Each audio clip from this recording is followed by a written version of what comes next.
So you said you did go on Facebook as well, right? Yep. Right. Yeah. I'll go check that out. Yeah, it's live on Twitter. Facebook. I'll check YouTube. Go, there it is. Looking good. And we are live on.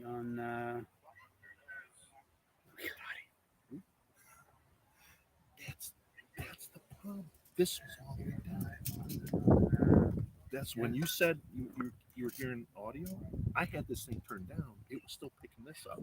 So that means It's still doing it. That's weird. it's this. Yep. We got the wrong. Go to there.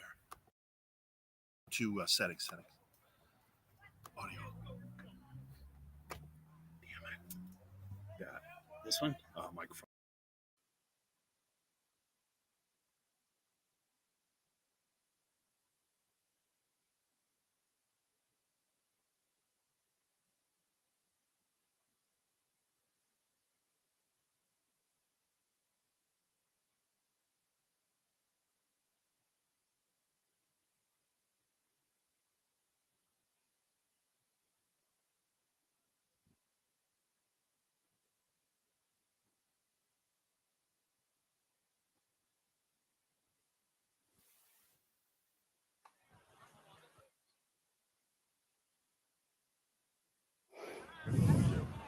Now that we're on this,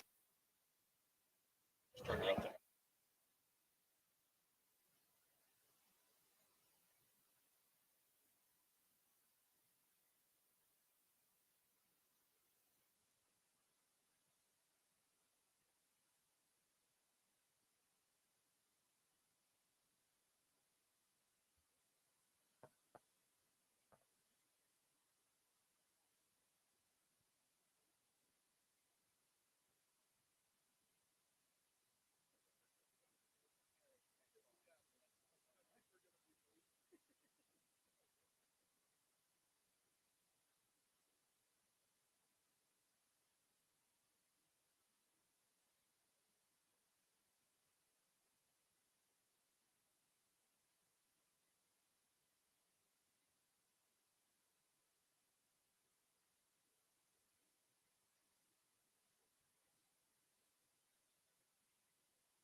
Good evening and welcome to Stream Sports Midwest alongside my partner Eric Willowite. My name is Aaron Shellen, and we've got a fun one for you today as we have some travel baseball 14 and under action for you here today on the campus of West Aurora High School as the ESP Americans take on the KC Rebels. And we are right about underway. And right off the bat, first pitch swinging. And that's a base hit to right field off the bat of Jeffrey Ashley for the Rebels. So it's going to be a little bit hectic here this afternoon as both teams are basically batting their entire rosters. So ESP is going to be running with a 10-man batting order while the Rebels are going to be running with an 11-man roster. Another first pitch swinging, and that is a line out. Nice play down at first base by, let's get a number here. It looks like that's number 22. Yeah, that is Tyler Davis over there at first. Makes the catch on the hard line drive, tags the bag with his glove, and just like that, 2 away. We're getting a lot of first pitch swinging here, so I'm all in favor, Aaron. Yeah, and there's another first pitch, another base hit, this time by Curry. So 3 batters, 3 pitches, 2 outs, and a man at first here in the top of inning number 1. So, yeah, this is off to a wild start here at West Aurora. So on the mound for the Americans is number 23, AJ Barron. Not sure how long he's going to be there for. We are going to see. What I was getting to before that line drive double play is that you're going to see a lot of players play a lot of different positions today.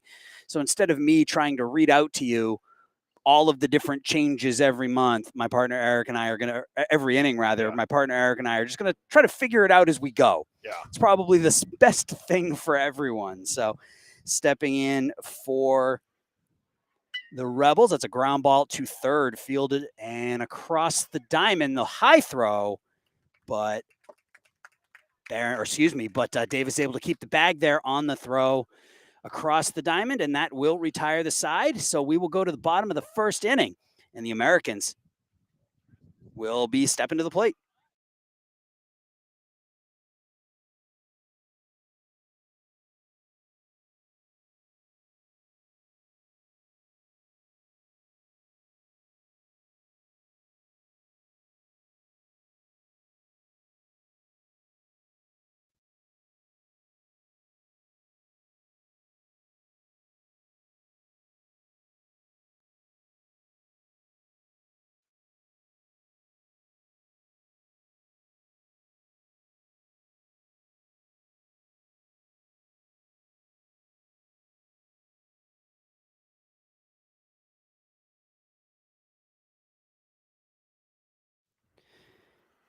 We're back with the bottom of the first inning, and I want to read off the American lineup here. So batting leadoff will be Dominic Morrell.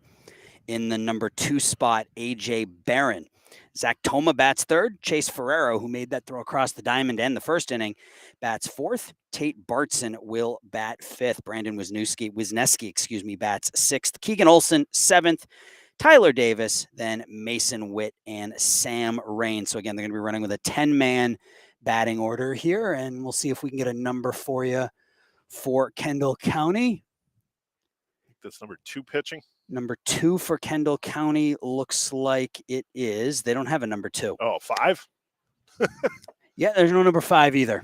Okay. So let's see what they have in their lineup. Maybe that'll help. Maybe that'll trigger something for me here.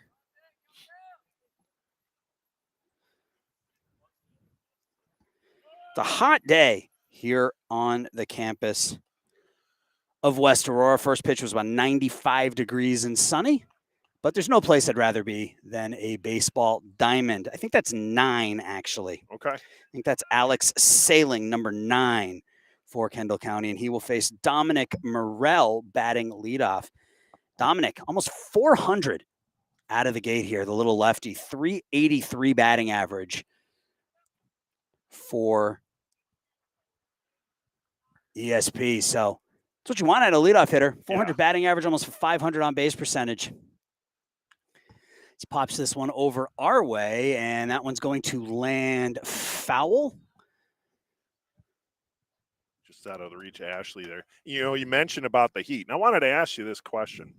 When you played baseball, I loved playing in the heat. That was like, I don't care how hot it was, didn't matter. This is like, I preferred playing in this weather. How about you? Oh yeah, I mean we spent the first couple months of the spring calling baseball and softball games here from West Aurora when it was 40 degrees, as that one's laced foul, and this time Ashley in and out of his glove. He slaps the glove with frustration, and that'll give Morrell another opportunity. But yeah, we called a lot of games in April and May when it was 45 and windy with a cold rain. I absolutely prefer this weather. No, I mean actually playing. Oh yeah, absolutely. Yeah. As a kid, for Yeah. sure, absolutely. Playing on the heat so much better than playing in the cold, as that pitch is upstairs. Yeah.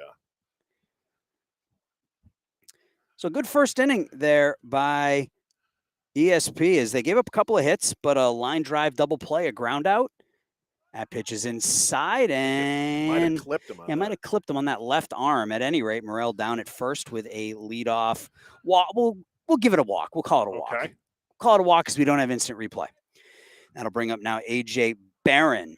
Or scoreboard. So we're going on the honor system. On the honor system, you're gonna trust me that it was a walk. AJ Barron, the righty, stepping in now. AJ, another big hitter, almost 400 on the season.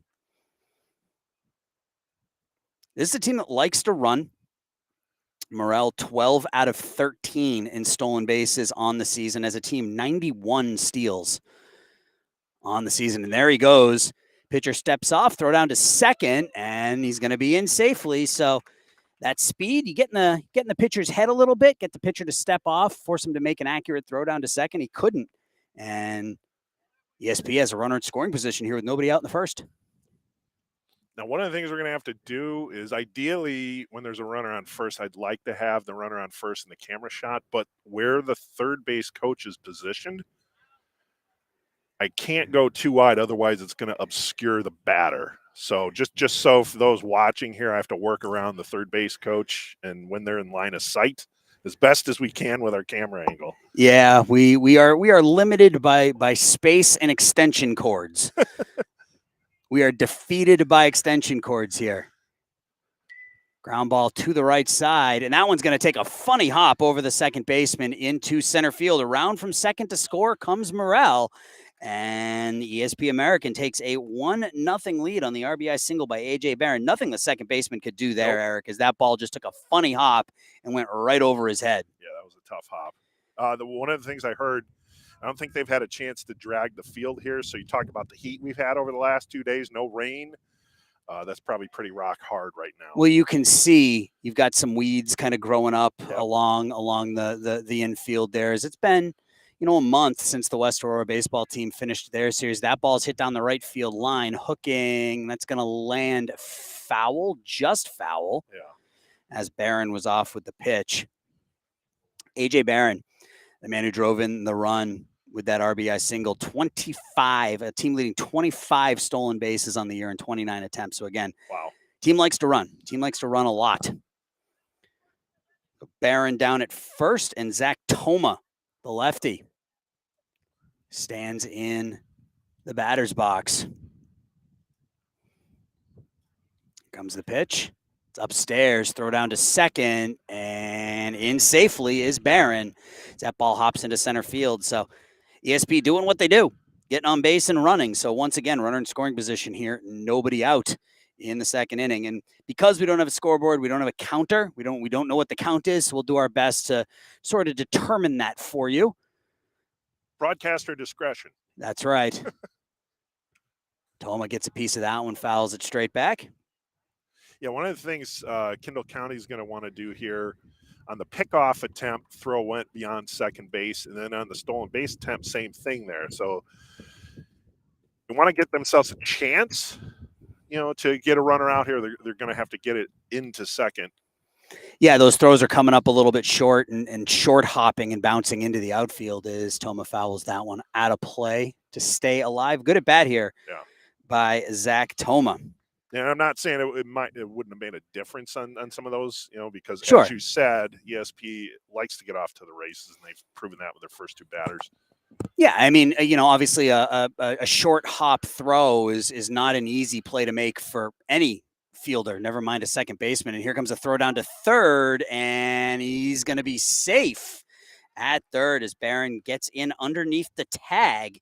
So 3 stolen bases here in the first inning for ESP has put them in a really good position early to take a multi-run lead if Zach Toma can get the ball down on the infield or get a pop-up to the outfield or something and get Barron home here from third with nobody out. That one's in the dirt. Here comes Barron, and he is going to make it on the wild pitch. And this ESP American team getting it done with their legs here early on. 2 runs on 1 hit, 3 stolen bases, and a wild pitch. Yeah, pushing the issue, forcing the issue, and that's how you generate some offense here. Yeah, and that's what you'll want to do is put pressure on the defense with your legs, and it leads to a couple of American runs here in the bottom of the first. Pitch to Toma is up and in, and he's going to draw a walk. So the first 3 batters for ESP have reached here in the bottom of the first inning. I want to thank you for joining us, the inaugural ESP America broadcast. Eric Willowite, my partner. My name is Aaron Shellen. We're going to be bringing you about 10 games here over the next couple of weeks, hopefully, from various locations. Today we're at West Aurora High School. Stepping in is Chase Ferrero. Chase foul tips that one. Chase made that play to end the first inning, a hard ground ball. And really any ground ball, as you mentioned, Eric, because of how hard this ground is, any ground ball on the infield is going to be an adventure. And he was able to field it cleanly. A little high throw across the diamond, but play made over there nonetheless. So, yeah, I mean, any ground ball is going to be tough on this type of infield, this type of surface right now. Yeah, even if it's on the grass too, because again, it's been pretty dry here over the last few days. I do know that they have their sprinklers plugged in and they do work. I don't know how often they're running the sprinklers right now, but yeah, it's hard infield, hard outfield. It's going to make fielding those ground balls on the infield difficult. Another foul tip at the plate by Ferrero.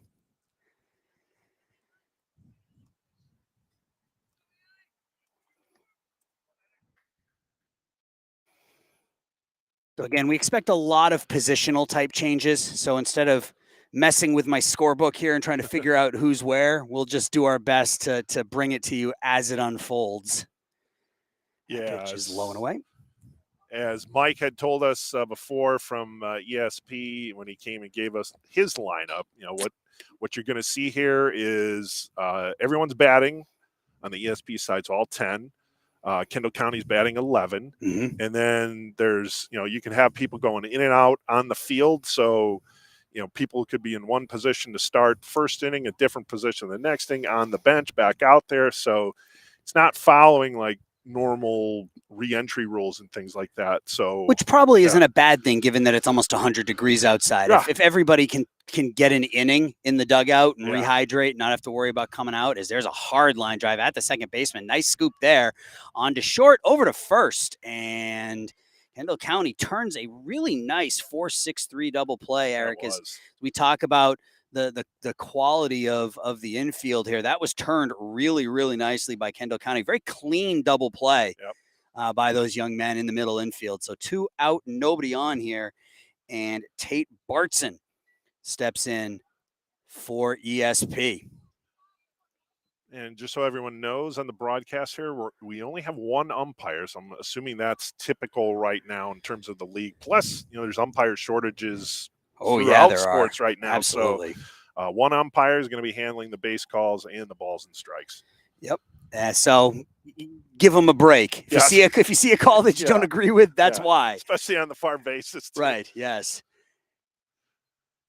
Pitch is down and low to Bartson. And Tate's done a nice job at the plate this year with that batting eye. He has walked 9 times on the year. He's given the team an on-base percentage of close to .350. So doing a nice job getting on base.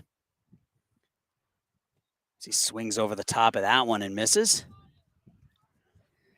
So ESP jumps out to a 2-0 bottom of the first inning lead as Dominic Morrell would lead off with a walk. He would steal second. He would come home to score on a single by A.J. Barron. A.J. would then steal second, steal third, and come home to score on a wild pitch. 4-6-3 double play turned by Kendall County here would erase Zach Toma at first, and that brings us to Tate Bartson here with 2 outs and nobody on with ESP up 2-0. Here comes the pitch. That one is on the outside corner for a strike from Alex Sailing. Alex making his 9th start of the season. 30 innings pitched, struck out 26, walked 22. Pitched the 3rd most amount of innings, as that pitch is going to miss away. And Bartson, as I suggested, puts up has a nice batting eye and is able to trot down to first base with the 3rd walk of the inning here for ESP. Yeah, this is going to be one of those games. And obviously, every pitcher is trying to do this, but especially when you're in the heat like this and having your outfielders and infielders out there that long, put the ball in play. Have some contact. You know, so that's what Alex is going to be looking to try and do here as he had that free pass there. He'll try and make some contact here. Yeah, it's hard to stay focused as Bartson is off with the pitch, and he's going to be in safely. That is stolen base number 4 here in the first inning. It's hard to really maintain your focus when it's this hot outside. Right. So you're absolutely right. Try to keep your infielders and your outfielders active, keep them busy, keep them in the game. Brandon Wisniewski steps in now. Brandon, the big right-hander. His brother Ben just graduated from West Aurora. He's going to be playing baseball at Milwaukee Area Technical School, I believe it's called. MSOE? No, Not not Milwaukee School MSOE. of Nope. Engineering? Okay. Wisniewski hits that ball to left. That's going to get down for a base hit. Rounding third and stopping there is Bartson. So, okay. ESP America, runners at the corners here as the offense is clicking in the first inning. Keegan Olson now steps in, and Olson was the defensive star in that first inning as he made the diving stab on that line drive down to first base and then was able to reel in the high throw to end the first inning. We've already had 2 double plays in the first inning, one on each side. Yep, and both very, very nice. One Right. on a hard line drive down the first base line, and then a really smooth 4-6-3 by Kendall County. Now, Saling's going to want to, again, you got to run around third here, even though it's 2 outs. That runner on first, chance might be going down, but catcher's got to keep that ball in front. Yeah, and I mean, if you're ESP, I mean, you've been running like mad here in the first inning, so it wouldn't surprise me to see Brandon take off and see maybe if that runner from third, Tate Bartson, comes in to score on that delayed steal. Yeah.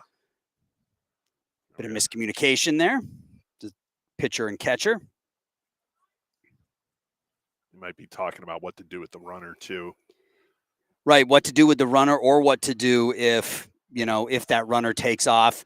Am I going to throw the ball? Am I going to throw through, or something like that? So throw over to first, and Wisniewski's back in safely. Yeah, you can just see how dry it is. He dives in. You just got a cloud of dust just kick up there. Yeah. Sometimes you just need the water just to get the dust Yeah. off. That pitch in the dirt blocked nicely by the Kendall County backstop. 2-0 ESP here, bottom of the first inning, and they're threatening for more as they have 2 on and 2 outs.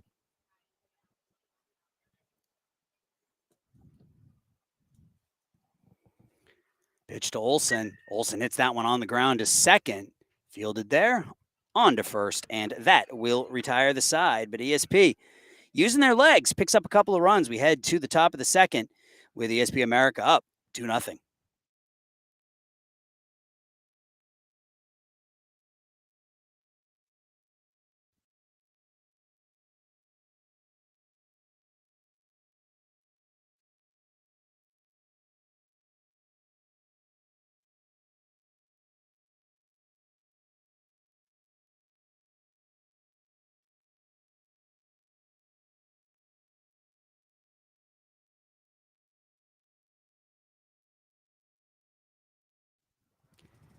Top of the second inning is going to be brought to you by the Dairy Barn and 113 Main. If you're looking for good dinner and some ice cream, head on down to the revitalized downtown Oswego area.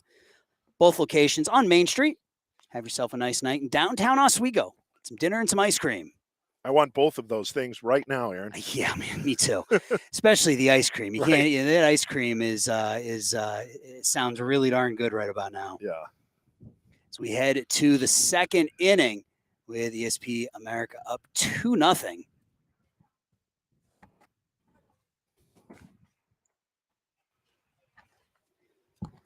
Kendall County picked up a couple of hits, but one of them was erased on a double play, and then a ground out to the third baseman ends that inning. So they're going to send up Saling, and then Colin Mulder and Mihalik.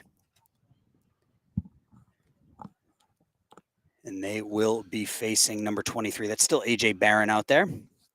AJ's only pitched 5 2/3 innings on the year. Has 6 strikeouts, though, in those 5 2/3 innings, and pitched a scoreless first. So, again, changes all over the diamond, it appears. Looks like number 13, Chase Ferrero, is going to be sitting this inning out. We got Mason Witt standing over at third base here now. as we get ready for the top of inning number 2. And again, we're going to have changes all over the diamond every inning. Players substituting in between innings, sitting down for half an inning, then coming back out. So just bear with us. Bear with us. Sailing will step in here for Kendall County now. Starting pitcher. Also a 400 hitter. That'll get it done. Absolutely will. 2 home runs for him and 17 runs knocked in. He swung through that one.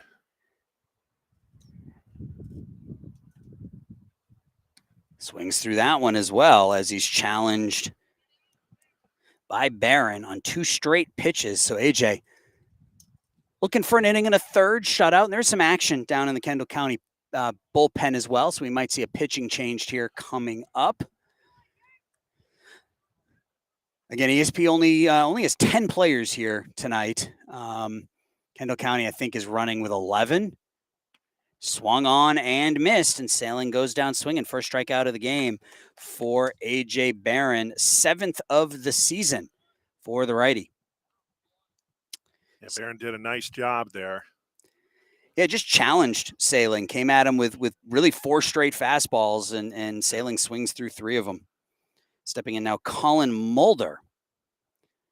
Very up and down stance. Colin Mulder holds that bat straight up and down as another strike pumped in by Barron. AJ looking pretty sharp here through an inning and a third for ESP. Breaking pitch. Ooh, saying that stays just a bit high.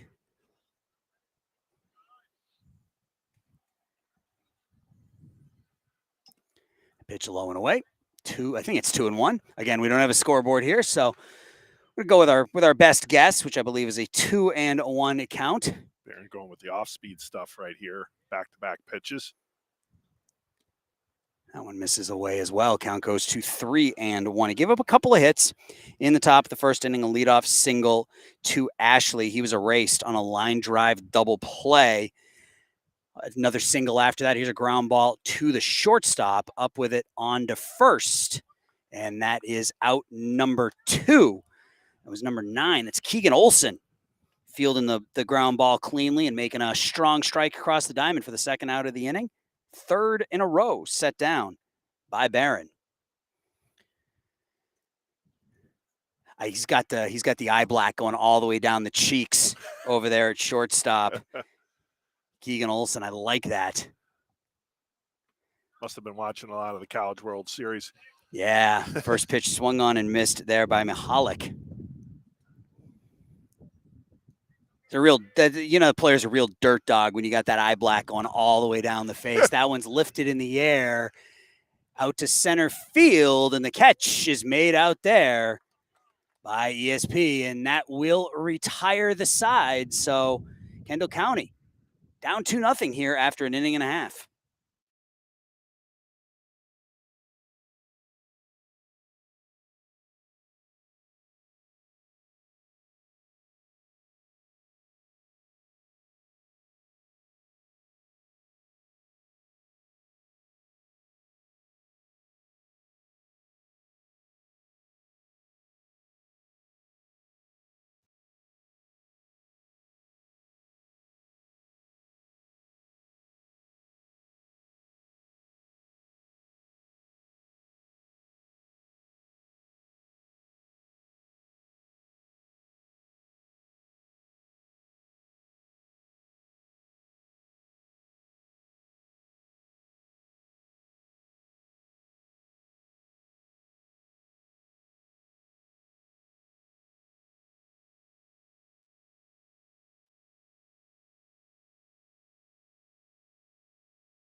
Bottom of the second inning, new pitcher here for Kendall County, and their jerseys are not the easiest in the world to try to read numbers on as they have lines running right through them. But I believe that pitcher on the mound is number 18, Braden Behringer. Braden, 14 appearances for him, 8 starts, 30 strikeouts in 30 and a third innings, and he will face, I guess, 8, 9, 10 in the ESP lineup. Leading off is Malkowski, or excuse me, I have my roster flipped over. It's Tyler Davis stepping in there, the lefty. So that last out was made in center field by Tate Bartson. It made that catch out in center field. Lost the hat, was able to maintain his composure and make the catch for the third out of the inning. Kendall County went in order in the bottom of the second. The pitch is downstairs to Tyler Davis.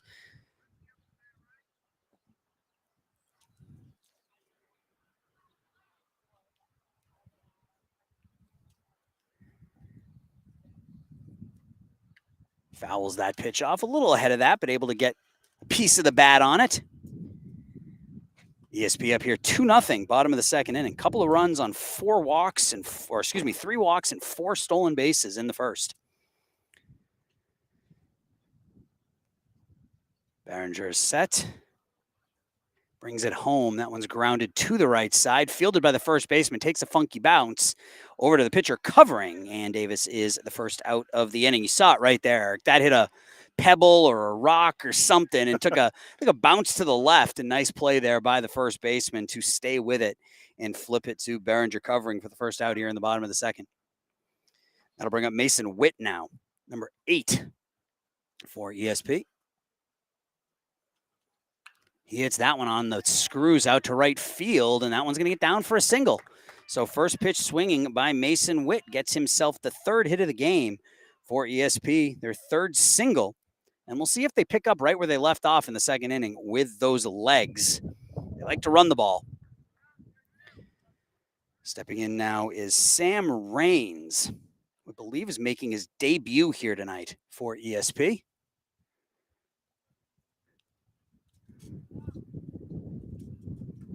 Pitch is away for a ball.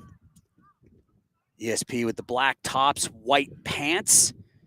While Kendall County's got the white jerseys, gray pants with gold and black stripes around the midsection. You don't see a lot of jerseys with stripes that go horizontal like that. Usually it's a pinstripe look. Well, that's the old Astros. Yeah, that is. Yeah. I guess that, from the 80s. Yeah. J.R. Richard. Yeah. Pitch gets away, and Mason Witt will motor on down to second on the wild pitch, and ESP has a runner in scoring position here in the second inning.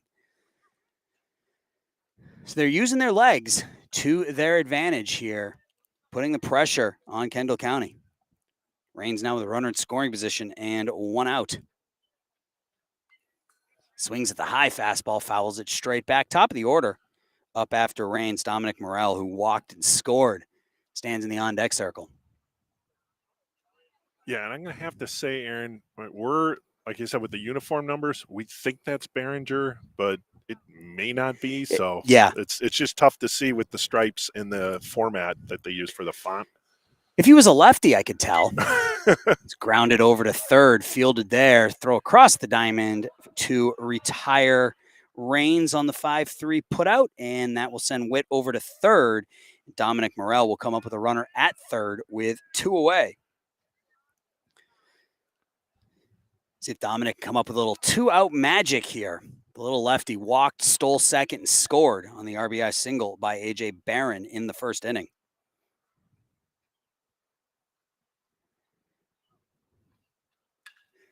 That one's back to the pitcher. Underhand to first, and that retires the side. So ESP threatens but does not score. We head to the third. ESP America up 2-0.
Top of the third inning here at West Aurora. A.J. Barron out there for his third inning of work. 2 shutout innings so far for A.J., pitching pretty well. Yeah, that nice double play in the first inning that helped out and was really strong in that second inning. And he will face the bottom of the Kendall County lineup here in the third inning. A.J. Barron. Now, this is something. If A.J. Barron ever makes it big, I guarantee you this will be a Sports Center type story. A.J. Barron, born with 1 functioning lung. Oh, wow. He had 2 surgeries before he was 10 years old. So kudos to this kid for not giving up and for getting to this point. Even getting to this point is pretty amazing. But pitching really well here today. 2 innings of shutout baseball for ESP against Kendall County. He's facing Malkowski right here. Pitch is away. And I like that the ump is giving the pitcher the signal in terms of where the pitch is, whether it's up, down, out, in. Right, so that he knows what he's doing. That, right. Absolutely. Breaking pitch stays upstairs. I think the ump may have been tricked a little bit there by Malkowski ducking. It didn't look quite that bad, but here's the pitch to Malkowski now. That one's grounded back to Barron. Makes the nice play. Underhand toss to first out of the inning. So PFPs, pitcher fielding practices. AJ did not miss his PFPs as he comes off the mound smoothly to field that one and underhanded over to first for the first out here in the third inning. Yeah, it's probably the most mundane thing you ever see in spring training highlights, but when it comes to a ball game, it's pretty important. It's pretty important. Griffin Somlock stepping in now. So we're 2 1/3 innings here for A.J. Barron, looking really, really sharp. Came in only pitching 5 2/3 innings this is his 5th appearance of the season. So he hadn't pitched really more than an inning in a game. He's sitting here at 2 1/3 innings. And as long as he's putting up zeros, may as well let him keep going out there. Pitch to Somlock is inside, I believe, for a ball. We spent a lot of time here back in April and May when it was a whole lot colder, broadcasting the older brothers of some of these ESP America players. Allen's hit high in the air out to left field. That one's going to get down for a hit. It's going to land in front of the center fielder, Bartson. Tate has it, throws it in, and Somlock is going to go in with a stand-up double. So that was the hardest hit ball of the game here for Kendall County. Off of A.J. Barron, a 1-out double by Somlock. I want to make sure, because I think that jersey's 11 at second, so that might be Malco. Might be different than what you have in your lineup. It might be. Like we said, bear with us, it might folks. be. Let me pull up my lineup again that I got from the coaching staff. Yeah, you think that's an 11 there. It's very possible that the 2 of them are just reversed. Yeah, because we got 22 up now. That one's hitting the air out to left, and the catch is made out there in left field by Morrell, and that will keep Malkowski at second base. So that was 22. That was Somlock. Oh, I see what we did. We missed Humbers. I apologize. Carter Humbers. He was the one who grounded out 1-3, and then Malkowski had the double, and then Somlock flew out to left. So we are good. That's what happens when you have to try to fit 11 names into a 9-man lineup. That brings up now the number 11 hitter, which is Wayne, Jack Wayne. So Barron looking to get through 3 here. He's got a runner at second in Malkowski. Got Somlock to fly out to left. And Wayne is behind that offering. 2-0 ESP America here in the top of the third inning. Base running and A.J. Barron has been the story of the game here through 2+ innings for ESP. One's fouled off to the right. 4 stolen bases and 3 walks led to 2 ESP runs in the top of the first inning. And A.J. Barron with 2 2/3 shutout ball. So far here on a hot June afternoon in Aurora. 95 degrees at first pitch. We're here so you don't have to be. as Wayne swings through the high pitch, second strikeout of the game for A.J. Barron. We head to the bottom of the third. ESP leads 2-0.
Bottom of the third inning. ESP America up 2-0 here over Kendall County. ESP will send up 2, 3, 4. A.J. Barron, Zach Toma, Chase Ferrero against Braden Behringer, who's out there for his second inning of work. And A.J. drove in a run, so he's doing it all. It's a RBI single, a run scored, 2 stolen bases, and 3 shutout innings pitched here for ESP's number 2 hitter, A.J. Barron. Other than that, what else is he doing? Right. Hard ground ball to third off the glove of the third baseman, Ashley. And Barron will pick up his second hit of the game as he smashes that one down the third baseline. You can't really fault Jeffrey Ashley for that, as that was a hard ground ball that, again, took a bit of a high hop as it cleared that grass and hit the dirt. And he was able to at least keep it in front of him, because if that gets past him, that's 2 bases for AJ. Right. And it might wind up being on second base anyways, but we'll see what happens here. But 4 stolen bases in that first inning. And you can see that Kendall County is well aware of that, as a throw over to first base keeps AJ close. Kendall County with another pitcher up in their pen. There goes AJ. That one's popped foul by us. That's going to go over our heads and land a foul. Got to keep an eye on that for the first couple seconds that it's off the bat, to make sure that we don't need new equipment when that thing comes crashing down. Yeah, I was going to say, after last, we haven't really had many foul balls, and then now we've had a couple in the last 2 innings. Yeah, I don't know how much protection we're going to get from my nylon 10x10 tent. So we'll see if AJ takes off again here. Throw over to first. He is back in safely. Yeah, I'll zoom out now with the positioning of the third base coach. I can have the batter, pitcher, and first base in on the perfect angle. That is what we want. That one's hit to the left side as well. Left fielder back on it, and he's able to squeeze that one for the first out here in the third inning. Stayed with it, used 2 hands like you're taught, and makes the catch. And he had to make that catch to his side, and he could have very easily kind of casually thrown that glove out there and make the catch, but he squared his body and used that right hand to squeeze the glove in the left hand like you're taught. Well done. Chase Ferrero steps in now. Chase grounded into a 4-6-3 double play last time he was up. A really, really smooth double play turned by the Kendall County middle infield. He comes up here with a runner at first, A.J. Barron, and 1 out in the third inning. Takes that pitch in there for a strike. Looks like we'll have a new pitcher possibly for the next inning for Kendall County. I got another pitcher down there in the bullpen. Looks, my eyes aren't quite that good, but it appears to be number 13. Now, that was I don't think I've ever seen that. That looked like that ball hit the front of the plate and bounced over everybody's head. That shows you just how hard that dirt is. Yeah. As that hit the ground in front of home plate and skipped over the head of the catcher, the batter, the catcher, and the home plate umpire, sending A.J. Barron down to seconds. Now he's in scoring position with one out.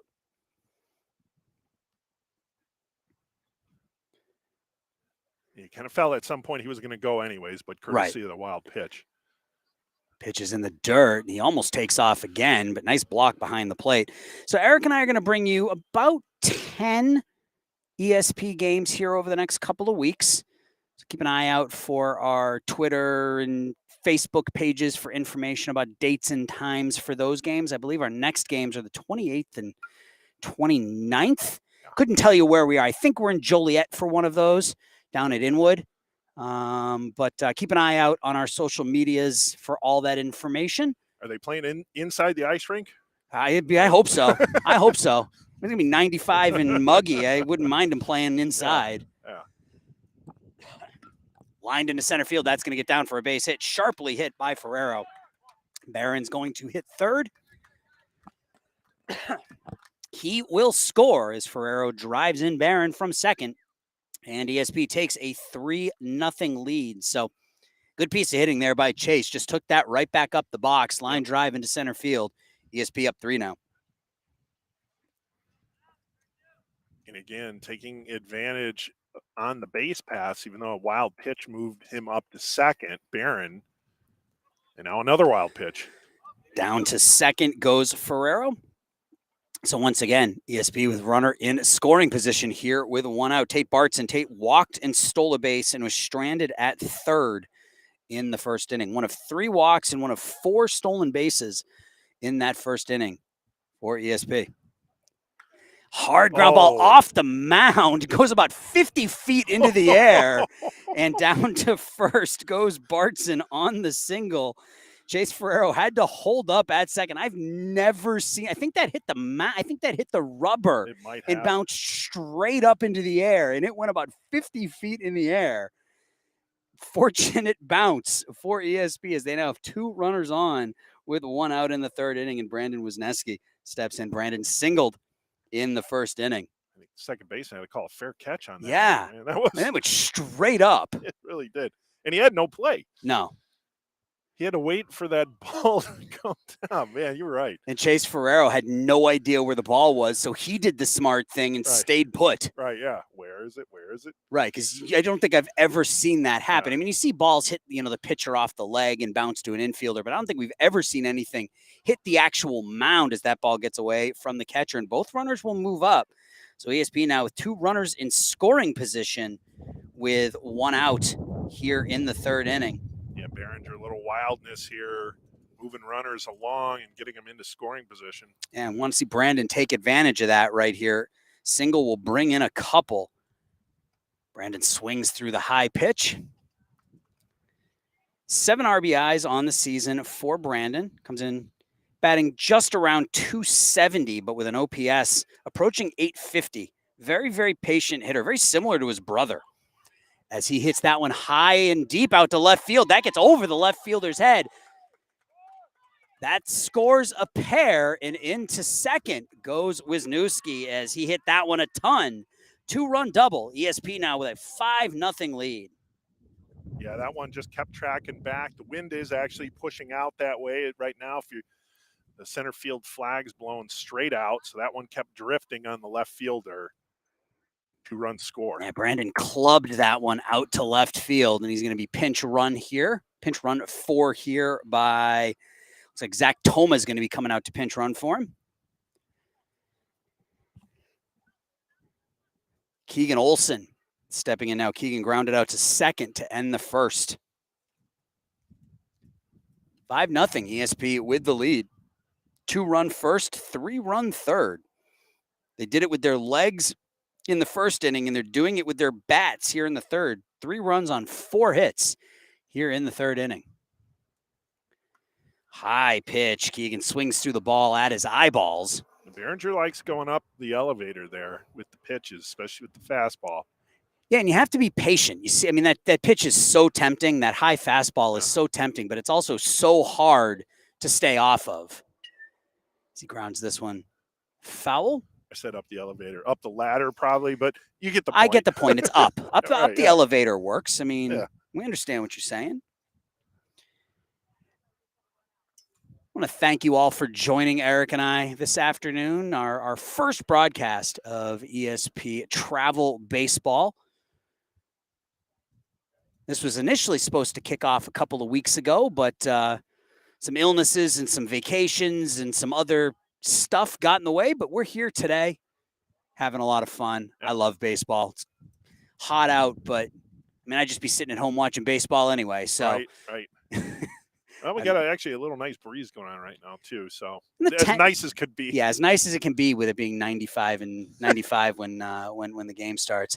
As Keegan Olsen swings through that one, he's tagged out by the catcher as it was dropped. So that'll be strikeout 2 unassisted on the putout. So second out here in the third inning, and Tyler Davis now looking to pick up Zach Toma, who's pinch running for Brandon Wisniewski, who had the big hit, a 2-run double here in the third inning. Still at second base now with 2 outs. Davis grounded out 3 to pitcher covering to kick off the second inning. We fouled that first one off. Still no action in the ESP bullpen, which tells me that A.J. Barron will be back out there for a 4th inning of work. He's pitched 3 scoreless so far. Looked really, really good. A couple of strikeouts. Pitch is low and in to Davis.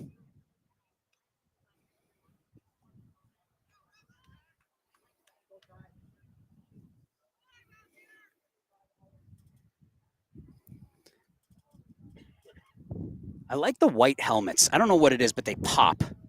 Yeah. As Davis swings through that high pitch. And some of them have white helmets, some of them have gray helmets, some of them have black helmets. But I like the white. The white pops against the black tops. And we're Jersey guys, and we talk about uniforms and jerseys all the time. Oh, yeah. So, in fact, we were talking about it last night. The old White Sox jerseys with the zippers. Zipper front, the 73, 74, when they wore the Dick Allen era jerseys with the home were the white with the red pinstripes, and the road uniforms, a powder blue with the red Chicago White Sox script and a zipper front. What year did they wear the shorts? 77. Swung on and missed by Davis. Yeah. The Southside Hitman era White Sox wore shorts for a game, and 1 game only. 1 game only. Well, 3-run bottom of the third inning here for ESP. We head to the 4th with ESP now up 5-0.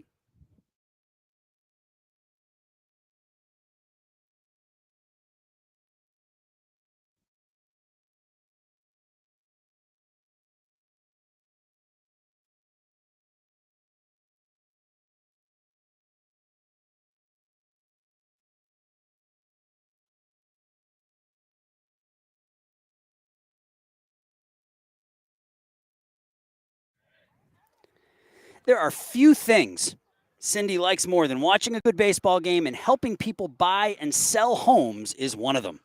Curious as to what your home is worth in this hot market? Cindy is offering free and quick over-the-phone property analysis. It is a great time to buy a home. Experts predict higher than average increased property values through at least 2026. Cindy Pierce has a plan. From property staging and cutting-edge market exposure to negotiating her clients the best deal, as she is a certified real estate negotiator. Cindy's 24 years of experience will help you get to the closing table with the most money in less time and with less hassle. Call Cindy Pierce today at 630-669-9849. As we head to the 4th inning, ESP leads this one 5-0, a 2-run first, 3-run third, and they're up here 4-0 as we go, or 5-0 rather, as we go to the 4th. Looks like Tyler Davis now warming up for ESP. So even though Barron is on the mound, Davis will be warming up possibly to go in the next inning. Yeah, AJ's looked really sharp. 3 innings. He's given up 3 hits. He hasn't walked anybody. And that's really the big thing, is especially at at this level, control of the strike zone is something that is questionable a lot of times. And AJ so far, no walks through 3 strikeouts. And of course, I just jinxed him, but as that pitch is low for a ball. But yeah, he's looked pretty sharp. Couple of strikeouts, no walks, 3 hits. And his team has given him 5 runs. So that's a pretty good start. That pitch is upstairs. And I mentioned that he hadn't pitched a ton. He's only thrown about 6 innings this year. In this now his 5th game. So maybe that arm is starting to get a little tired as that pitch is low and away for a ball. So yeah, I think I jinxed poor AJ Broadcaster here. jinx. Yeah. It's a true thing. It is a real thing as he faces the top of the order. This is Jeffrey Ashley. Ashley grounds that one foul. It looks like went off his foot. That's always fun. At least it's not March or April, though. Yeah, right. That would hurt a lot more. You also don't get the tingling in the hands when you hit it the wrong way in this type of weather. Yeah. And that goes all the way up your arms and into your soul. Yeah. That one's popped straight up in the air. And that one drops to the ground. Yeah, that's a tough one there. I think that's Brandon Wisniewski behind the dish, looking very much like his big brother Ben, catcher for the West Aurora boys team this past season. Yeah, that one came back, and he sort of had to reach back for it. And that's a tough play. Kind of lost it right off the bat. Wasn't sure where it was initially. So, and that pitch is away. And Ashley does, in fact, draw the first walk of the game here in the 4th inning against AJ Barron. So 3 innings, couple of strikeouts, now 1 walk. And you see AJ just throws that glove into the mid. He knows he's pitched well. I mean, you know you pitch well. You never want to walk that leadoff hitter, but I'll see if he can work around it, and he will face Behringer. Behringer hits that one. It again takes a funny hop over the glove of the shortstop, Keegan Olson, and that will put runners at the corners. Hard pressed. Again, it's one of those balls where you're hard pressed to give the fielder an error there. Is that one hit the lip of the grass and just hopped over the glove of Keegan Olson into left field. Meeting on the mound as Matt Wisniewski out there, the coach talking. Actually, I don't think that is Matt. I take that back. Matt, I think is not sure where Matt is, but at any rate, talking to AJ Barron on the mound here. Runners at the corners. And stepping in is Brody Curry. And let me just read you some of these stats here on the year for Mr. Brody Curry. So 538 batting average, a 1761 OPS, 14 home runs, and 13 doubles in 91 at-bats. All right, that's like cartoonish. That's right. That's like a cartoon character playing a cartoon baseball game. Or video game, right? Yeah, all of that. Right. So he comes up here with 2 on and nobody out. And it appears as though Tyler Davis is fully warm. We'll probably see him if AJ struggles. Fouled straight back. Well, he was probably fully warm before he warmed up. Yeah, so. yeah. But loose. Get the arm loose. Not to get the arm warm because he's probably plenty warm. It's get that arm loose. Yes. ESP up 5-0 here, top of the 4th inning. Yeah, good spot for Curry, though, with runners on the corners and nobody out. And get his team right back into it here. As he swings through that one, Wisniewski with the throw down to second. And nice play there by the shortstop, Keegan Olson, as he knew he wasn't going to have a play at the runner at second. So he stepped in front of the bag and fielded the ball in front of the bag to kind of give himself momentum in case Behringer tried to steal home. And he swings and misses. So nice battle back there by AJ Barron against a very tough cookie in Curry. Strikes him out. Runners at second and third now with 1 out for Christian Mulder. They've got Christian and Colin. This is Christian. As the wind whips up. Christian grounded out 5-3 to end the 1st inning. First pitch is in the dirt, blocked by Wisniewski. Yeah, wind kicking up a little bit there, and we're holding on for dear life. Yes, we certainly are. Last thing we want is his tent blowing onto the field. Yeah.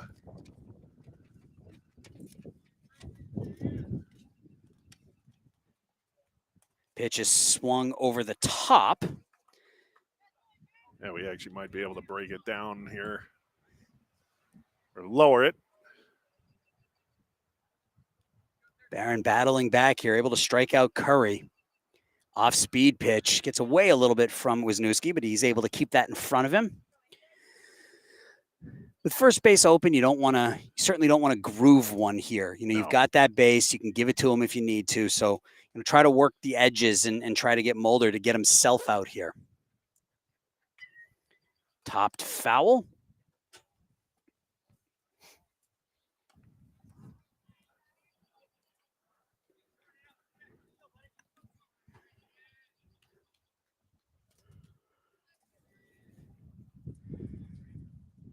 Here comes the pitch.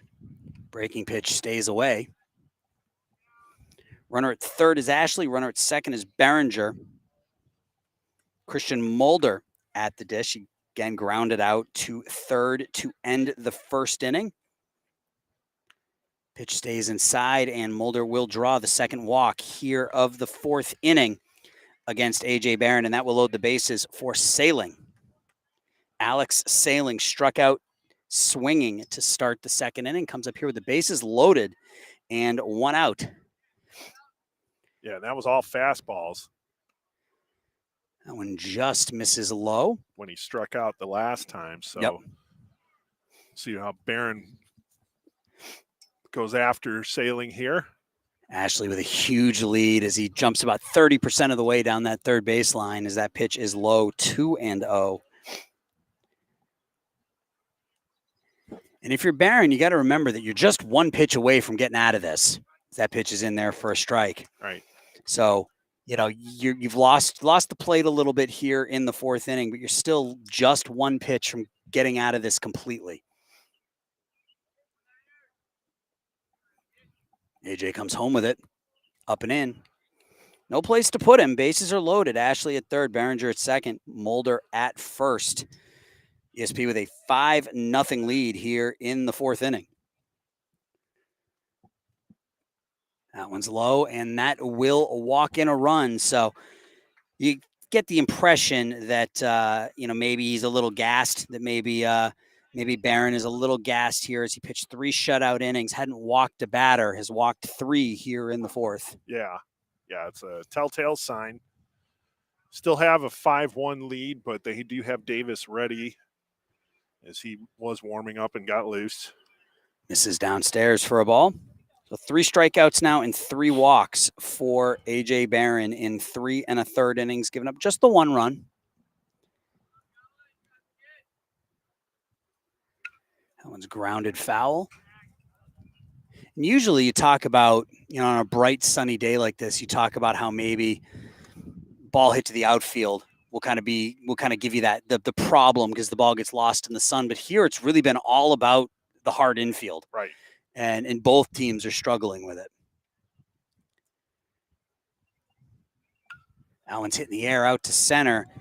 Catch is made there. Runner's going to tag. He's going to come in to score, but the fly out, catch made by Tate Bartson out in center, and it's now 5-2 as Colin Mulder drives in the run with the RBI sac fly. It's a trade, I think, that ESP is happy with. Give up a run for an out. Yeah. Still a 3-run lead. Runners now at first and second. It's a nice play by Bartz. I mean, it was at him, but then he got that ball in quickly. Yeah, he was positioned well. and he was able to make the catch, the line drive right at him, which is a hard ball to field if you're a center fielder. That ball that's hit right at you, it's hard to judge. Right. But Tate did a nice job, and he got that ball in quickly to keep that runner at second. So 5-2 now. Kendall County has broken the ice here a little bit, picked up a couple of runs. Stepping in is Mihalik. He flew out to center to end the second inning. Off-speed pitch. Fools Mihalik. That was a nasty pitch. That was. He was well out in front of that one. He thought it was the Express, and he got the local. He certainly did. Yeah, he was way out ahead of that one. Good pitch by Barron. Another breaking pitch, and just getting a piece of that one as Mihalik fouls that into his dugout. So now he's got a couple different things to think about here in terms of what's coming next. Right. I mean, you've seen a couple of breaking pitches. You know, if you're AJ Barron, do you try to elevate that eye level a little bit and come upstairs with the fastball? That's exactly what he did. Yep. And Mahalik is able to get a piece of it and foul it back. So I'm all about moving that eye level, right? Keeping that hitter uncomfortable. He's fooled him with a breaking pitch to another breaking pitch in the dirt and then challenged him upstairs with the fastball. Maybe go a little higher here if you can. You got him to swing at that one. Maybe try to go a few inches higher and see if you can get him to swing at that elevated pitch. Right. And you don't have a runner on third, so. That one's grounded foul.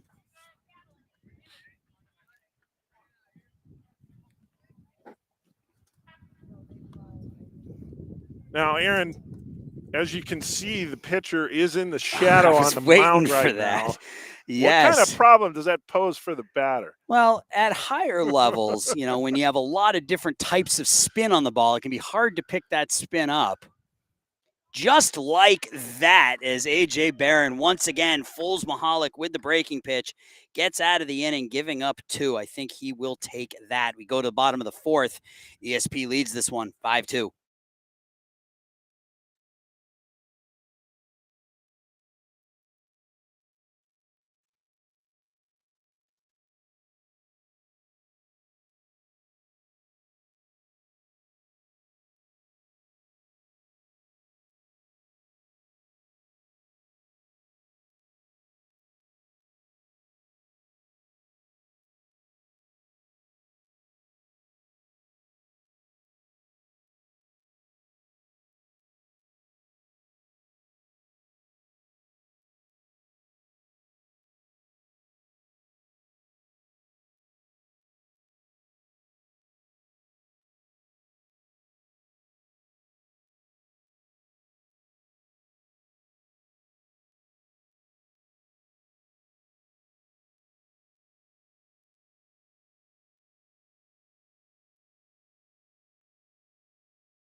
Bottom of the 4th inning. ESP's lead has been cut to 3 as Kendall County picks up a couple in the top of the 4th inning off of A.J. Barron. And if that's it for A.J., Eric, that's a pretty solid performance. 4 hits, 2 runs, walked 3, struck out 4, and looked really, really sharp, especially for those first 3. Was that 4 innings of work? 4 innings of work, nice. Yep. Mason Witt will lead off against a new Rebel pitcher here. That's number 13. That's Christian Mulder. Christian making his 18th appearance of the season, 39 strikeouts in 32 2/3 innings. So big strikeout numbers for this Kendall County team. Witt singled to right back in the 2nd. Fouls this one straight back. Back in the 2nd, he was able to get the head of the bat and just sort of loft it out into right field. He was stranded at 3rd. He would move down to 2nd. He moved down to 2nd on a wild pitch, advance to 3rd on a ground out, and then was stranded there. See if he can get something going here in the bottom of the 4th. And he does. He's going to bloop that one into center field. That's going to get down for a hit. So Mason Witt with a couple of hits here out of the number 9 hole for ESP here. A leadoff single in the bottom of the 4th, and that'll bring up Sam Raines. Sam, a ground out victim in the 2nd inning, a 5-3 ground out in his first plate appearance as a member of ESP. Pitch stays upstairs. Nice job by Witt of just dropping that into center field. Yeah, sometimes you just drop the head of the bat on the baseball and it finds a home, and that's happened twice today for Mason Witt. So good piece of hitting towards the bottom of this ESP lineup. First time with a single to right, this time a single to center. Using all parts of the field, but coaches love it when these young guys use the opposite field. Right. You know, they don't get pulled. They don't get pull happy. They hit the ball where it's pitched, and a couple of good at bats by Mason Witt.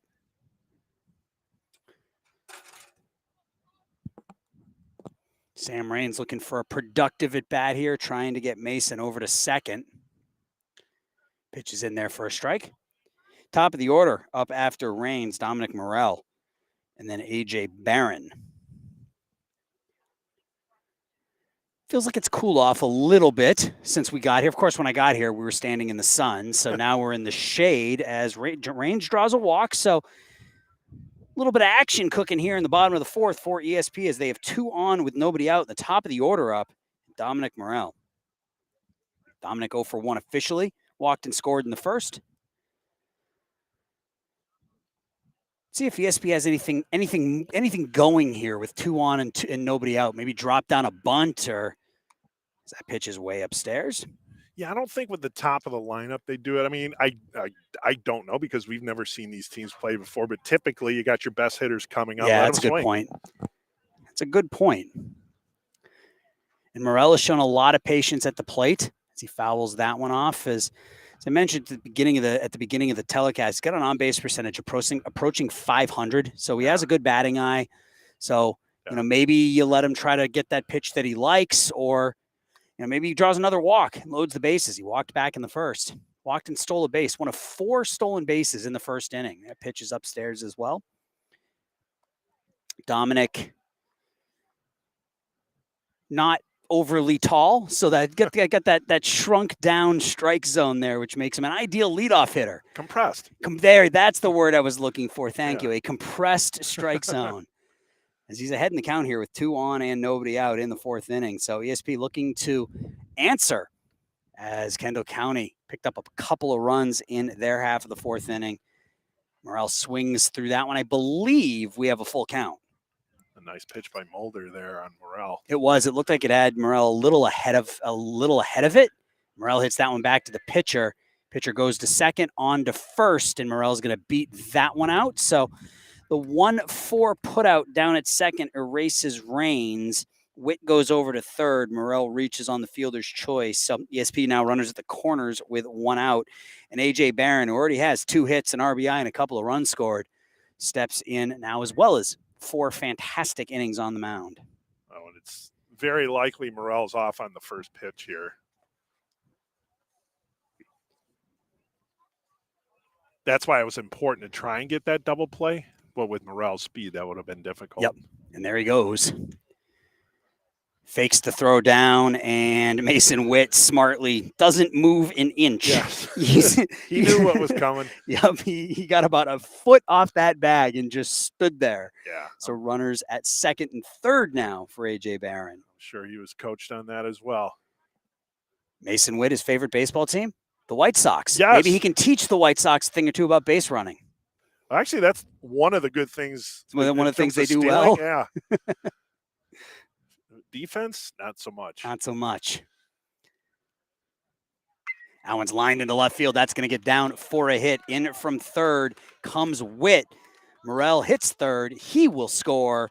And that's a 2-run single for AJ Barron, who continues to have a fantastic game. So that's now 3 RBIs for AJ. And ESP gets those 2 runs right back, Eric. Yeah, that's 7-2. Right. Like kind of extinguish any of the mojo that Kendall County had coming out of that inning. They get those 2 runs right back. Yeah, not allow them to take the momentum back. And I think it's apropos that it was A.J. Barron. Right. He gave up those runs as that one's popped up down here down the left field line. That's going to land for a base hit. Falls in no man's land. Into second goes Barron. A.J. had to wait and see if that ball was going to land. But for Zach Thoma, that's his first hit of the game. Perfectly played. I mean, the proverbial, you couldn't have thrown that one any better, Right. right between all 3 fielders. Yeah, absolutely. So 2 on again, Barron and Thoma at second and first respectively, and Chase Ferrero stepping in now. Chase had an RBI single his last time up. Pitches inside.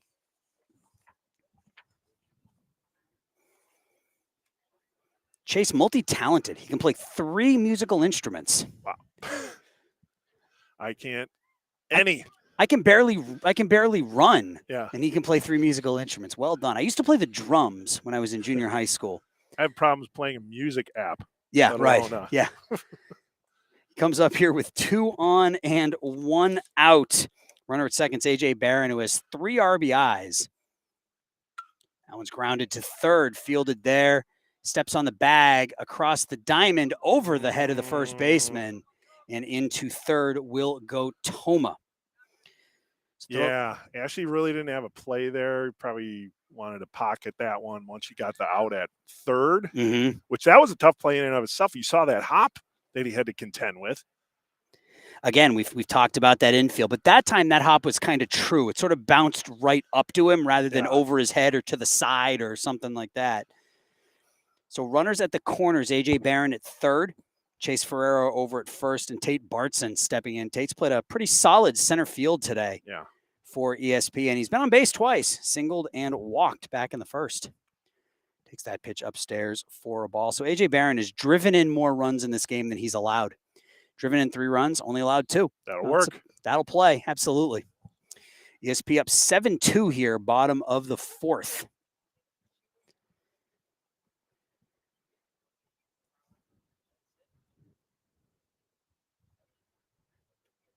Hits this one a ton out to center field, back on it, and the catch is made out there, and that will retire the side. Bartson gave that one a ride, but it finds the glove of the Kendall County center fielder, and that will retire the side. But ESP does pick up a couple, and their lead is now 5 again at 7-2 as we head to the 5th.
apparently we were audioless. I apologize for that.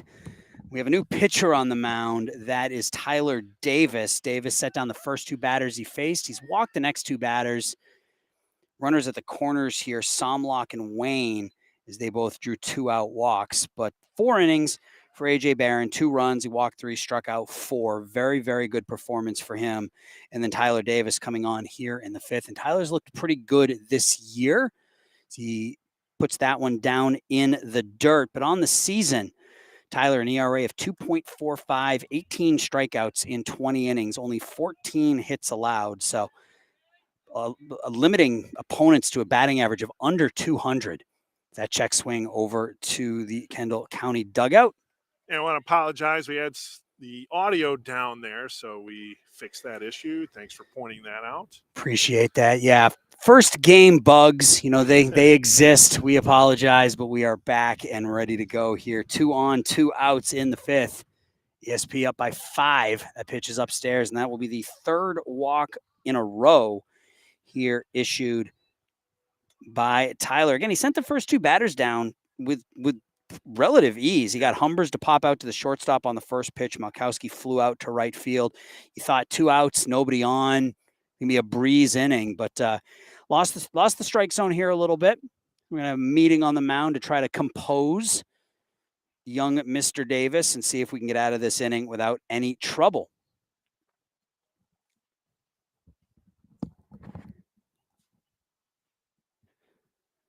The runner at 3rd is Somlock. The runner at 2nd is not Wayne. Wayne walked. He was pinch run for. And the runner at 1st is Ashley. And that'll bring up Behringer. Behringer lined into a double play in the 1st. He walked or singled and scored in the 4th inning. So you said this last inning that the Kendall County not going away quietly, Eric. And they're certainly not here as they've loaded the bases with 2 outs. And that first pitch is in there for a strike. And at all levels, pitching coach comes out to talk to the pitcher. Invariably, that first pitch is a strike. Every single time. They really are. Fouled away, and Davis is 1 strike away from getting out of this one. And it looks like the pinch runner is Malkowski for Jack Wayne at second base. So Malkowski flew out to right as the 2nd out of the inning, and then he pinch ran for Wayne again. Only 12 or 13 players for Kendall County, only 10 for ESP, so players are just sort of all over the place. Right. Davis looking to get out of this one. He's heading the count 0-2. Breaking pitch just got a piece of that one. Behringer did at the dish. He was fooled by the breaking pitch. Good pitch by Davis. Behringer just gets a piece of it to stay alive. This is a big batter here for both sides. Especially with Curry coming up, and I read you his video game numbers his last time up, so it's not somebody you want to see coming up with the bases loaded. As he lines that one into right field, that's going to get down for a hit, fielded by Toma out there. Throw in, 2 runs will score, and Kendall County inches just a bit closer. It is 7-4. 7-4. That was a nice hit to right field, plating 2 runners. Now you got runners on 1st and 3rd with 2 outs. Curry coming up. So this could be the ball game right here. Yeah, good piece of hitting by Behringer there to just take that one the other way and loft it into right field for a 2-run single. So he's 2 for 3 now with a couple of RBIs, and Curry steps in. Curry pops that one straight up out of play. He singled in the 1st, struck out in the 4th in a very similar situation. He was up with 2 on and nobody out in the 4th, and A.J. Barron was able to strike him out. Lefty on righty matchup here. Tyler Davis. He's ahead in the count again, 0-2. Had Behringer down in the count, 0-2. Threw an 0-2 pitch in the dirt, and then next pitch was a line drive out into right field for a 2-run single. So we'll see what he can do against Curry here. Head in the count 0-2. Now that foul went straight back, so Curry seems to be getting him dialed up here. We'll see, though. And maybe you try to fool him up with a breaking pitch if he's on your fastball. Nope, you go fastball, and that one's fouled straight back. Behringer was off with that pitch. Good battle here. Davis isn't giving in to Curry, and Curry's not letting those balls get by. No, he's putting some good swings, and as you mentioned, he's fouling them straight back, which tells you he's not missing by much. Fooled by that breaking pitch as Tyler went off speed there and just got a piece of it. Did Curry to stay alive. Nice job by Davis with the off-speed offering, Mhm. and Curry just pulled back just enough and got a piece of that one. I love the pitcher batter Yeah. kind of mind games that you play here. So we'll see what Tyler comes up with 1 and 2. That one's fouled over by us. All right. We almost went down to a one-man booth. One-man booth with no camera because that thing skipped up off the wall. Curry got all of that one, lined it foul. So maybe try to trick him up with that breaking pitch again. He does try the breaking pitch. It stays outside.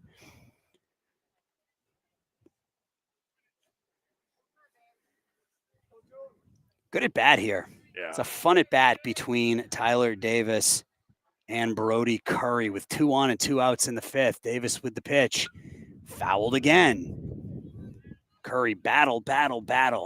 7-4, top of the 5th inning. This is nice. This is good.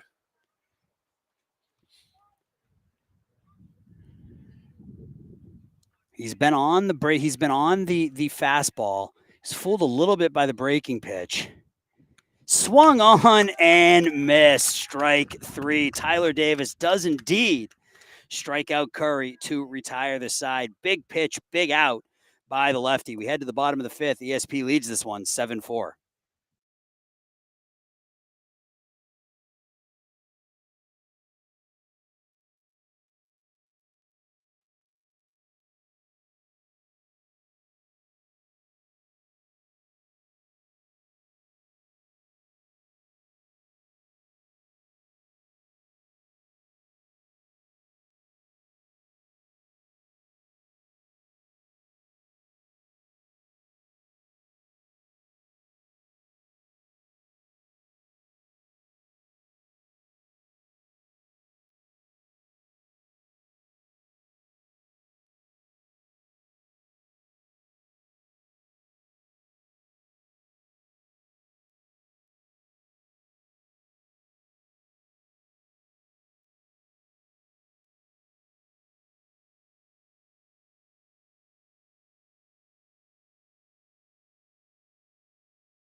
Bottom of the 5th inning. Kendall County got within 3 again. So they were down 5-0. They scored 2 runs in the top of the 4th. ESP would pick up 2 runs in the bottom of the 4th to re-extend their lead to 7-2. Kendall County scored 2 more in the top of the 5th to bring it within 7-4. So we'll see what ESP has up their sleeve here in the bottom of the inning, and they will start Brandon Wisniewski in the bottom of the 5th inning. He's 2 for 2. Had the big hit in that 3rd inning, a 2-run double over the left fielder's head. Singled back in the 1st. So 2 for 2 for the ESP backstop here this afternoon. Or I guess technically this evening. It feels like afternoon because the sun's still up, but Yes. It's evening. Pitch in the dirt.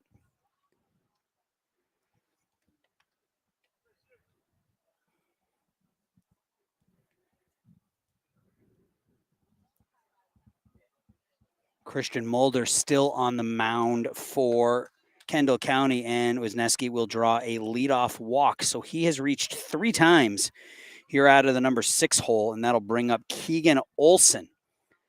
Keegan 0 for 2, ground out and a strikeout. Looks to get Brandon into scoring position. Just looking for, again, a productive at bat here. Maybe not.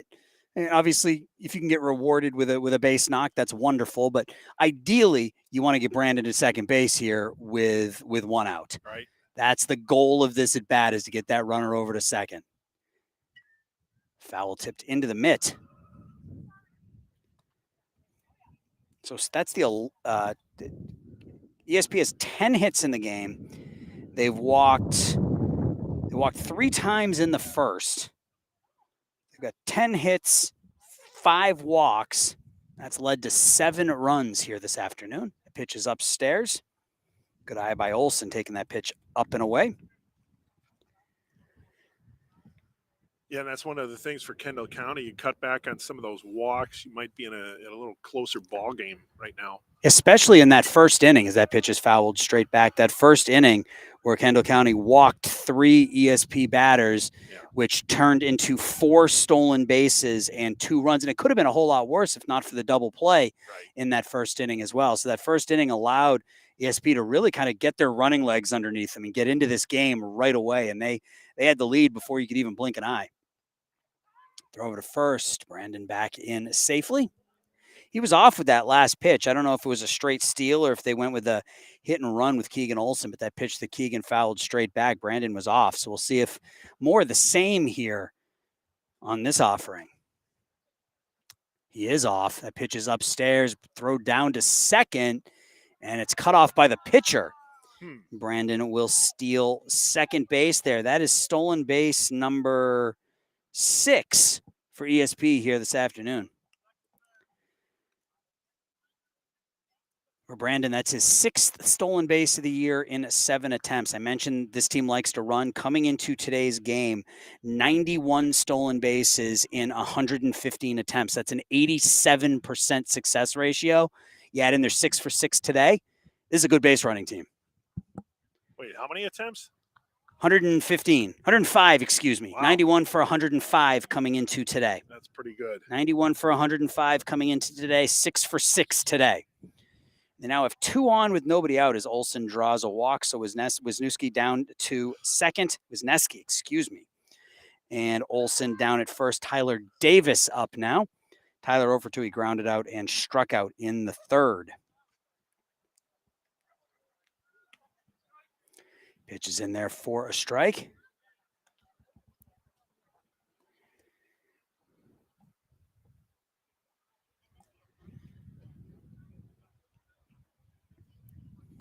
High fastball. There's that eyeball high fastball that's really hard to lay off of. And Tyler swung through that one. Yeah, I'd go right back at it. Maybe even go a little bit higher if you can. This one's blooped to left, and I think that's going to get down for a hit. Oh, wait. No, I guess that landed just foul. Okay. It's hard. You know what? Yeah, we're seeing this line here, the cut line. Yeah, that's the cut line. That's what it is. They don't have the lines down, so it's hard to judge. Yeah, that looks like that landed. We saw the grass cut line, and I thought that was the foul line.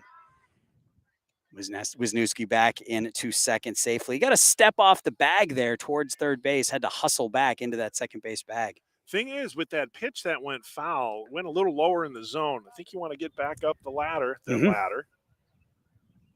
Not the elevator, the ladder. Ground ball up the middle.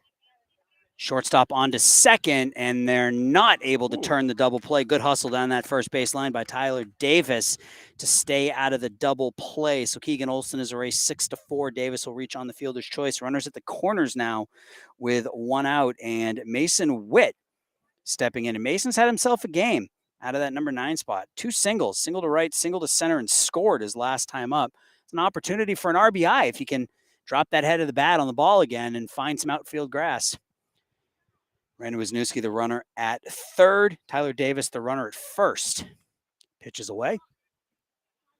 So again, ESP looking to come right back after Kendall County was able to pick up a couple of runs in their half of the inning. ESP looking to rebound right away.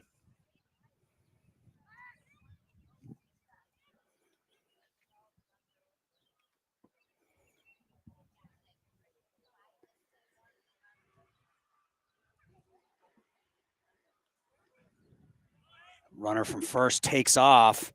Witt swings through it, and once again, Wisniewski doesn't go anywhere. Tyler Davis steals second without a throw. That is stolen base number 7. And once again, ESP 2 runners in scoring position with 1 out. So really using their legs to their advantage here this evening. Base hit now will score a couple for Mason Witt as he takes that pitch away.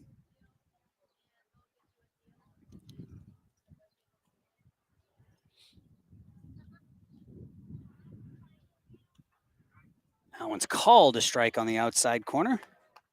Sam Raines in the on-deck circle, and if anybody reaches, it'll go back to the top of the order and Dominic Morell.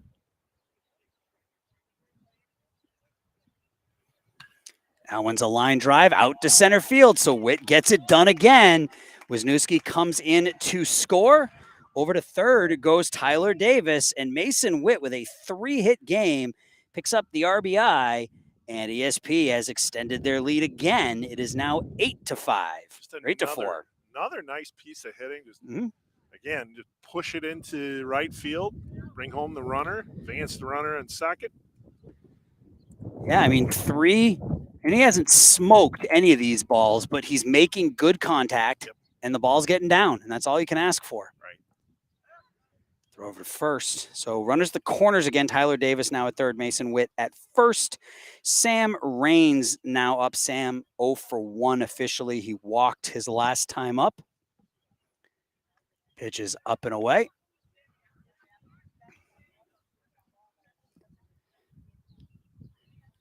Thank you for joining Eric and I this afternoon on the inaugural ESP travel baseball broadcast here on Stream Sports Midwest. That pitch is away. We're going to be bringing you about 10 games here over the next few weeks from various locations in the area. I think our next broadcast, as I mentioned a bit earlier, is down in Joliet, down at Inwood. We're going to be all over the place. So keep an eye on our social media, our Twitter account, our Facebook page. We'll give you that information, and you can root on your boys without standing in the heat. We'll do that for you. Pitch to Raines is away, and he draws a walk. So the bottom of this order for ESP is doing a very, very nice job. Mason Witt, 3 for 3, 3 singles. Sam Raines, 0 for 1, but he's reached base twice. A couple of walks. Bases are now loaded for the top of the order, and Dominic Morell, who's reached base twice on his own, has 2 stolen bases, 2 runs scored. It looks like we're going to have a change of pitcher now. We are going to have a pitching change, so we're going to break with them. So we'll be back here in just a minute. ESP leads Kendall County 8-4, bottom of the 5th.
All right, new pitcher on the mound here for Kendall County is Brody Curry. Brody, 29 2/3 innings pitched, 39 strikeouts. So again, a ton of strikeouts out of this staff, but not so much today, as ESP has only struck out twice. That one's hit high in the air, out to center field. Back on it goes the center fielder. It's going to get up over his head. One run in. Around third comes Witt. Into third is Davis, and Morrell is hung up. Davis is going to head home. Here comes the throw. Davis is out at the plate. Morrell goes into third. They're saying the catcher dropped the ball, but the home plate umpire called him out. Bit of a conversation there, but at any rate, Dominic Morrell with a 2-run double to straightaway center field that scored Tyler Davis. It scored Mason Witt. Sam Rames was thrown out at the plate, 8-6-2, and Morrell goes down to third on the throw. So it is now 10-4. Yeah, and sure what the conversation is with the coach for Kendall County. So maybe that run scored. They're saying he scored. Okay. We'll see what happens after the next out. I think you may be right, because I heard the coach for Kendall County say, I saw where your eyes were. They were down at third, which implied that he called him safe at the plate, but wasn't actually looking at the plate. Yeah. So we'll see what happens here after this at bat. A.J. Barron, and that's going to get down for a hit. And Morrell is going to come in to score. So A.J. Barron with his 4th hit of the game, his 4th RBI of the game. And he's having himself a whale of an afternoon, Eric. Yeah, he is. I mean, he didn't have a whole lot on that one, but it was just enough lofted over Ashley at third base here. Yeah, it's now a 7-run ESP lead here. Maybe 8. We'll find out in a second. Yeah. We'll know after we'll know after the next out. Yeah. Because if the next out ends the inning, then we know he was called out at the plate. Yeah. Toma hits that one on the screws to right field. That gets down for a hit. And Barron will hold up at second. So ESP starting to unload a little bit here with the bats. They've drawn 3 walks.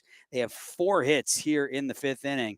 Another 4-run inning for ESP as they've sort of blown this thing open a little bit. Chase Ferrero steps in now. Yeah, that hit by Toma, that must have been, I think that might have been the hardest hit ball today. That one was a shot. Either that one or the hit by Wisniewski that went to the left field wall. Those are the 2 hardest hit balls this afternoon. Throw back into second, diving in safely is Barron. So A.J. Barron, 4 for 4, 4 singles, 4 RBIs, 2 runs scored, and then 2 runs allowed in 4 innings of work on the mound. It's a good day's work. Yes, it is. Pitch is upstairs to Chase Ferrero. Chase had an RBI single back in the 3rd.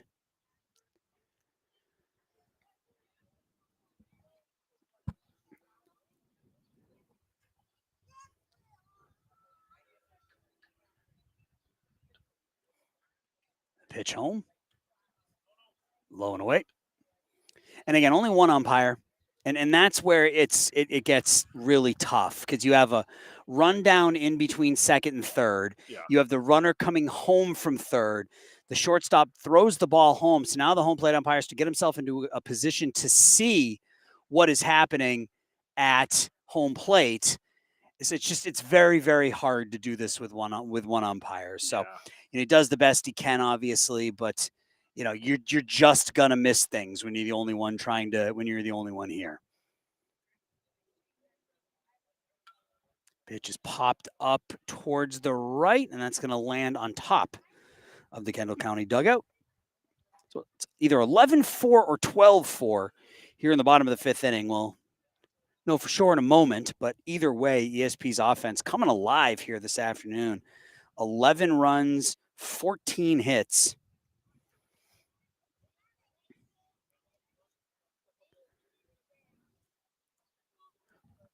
Pitch now to Ferrero.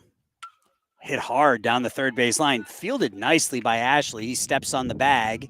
to force Barron at third. So, yes, that run did count at home.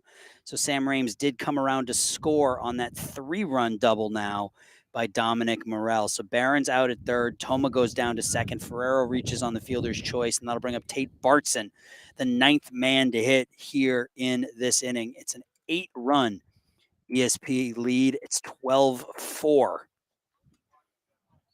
And played by Ashley. He actually had, well, go through this. Oh, ball gets through the shortstop into center field. Zach Toma rounds third. He scores. And ESP picks up another run as Tate Bartson picks up an RBI single, driving home Zach Toma. And it's a 9-run game. What were you saying, Eric? I was going to say on that play where Ashley got the ball out, got the runner out at third base and a grounder there. He actually had his head turned all the way. He didn't see the ball. Yeah, I noticed that too. He had his head turned towards the shortstop, right, and was able to still make the play. Yeah. So ESP's batted around here in the 5th.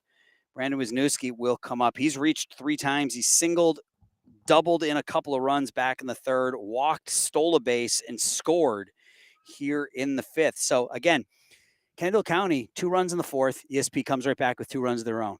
Kendall County, 2 runs in the 5th. ESP's put up 6 here in the 5th.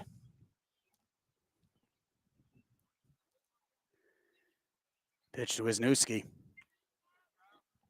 Brandon swinging for the downs there. He's looking for 3 more RBIs right there, but came up a bit empty.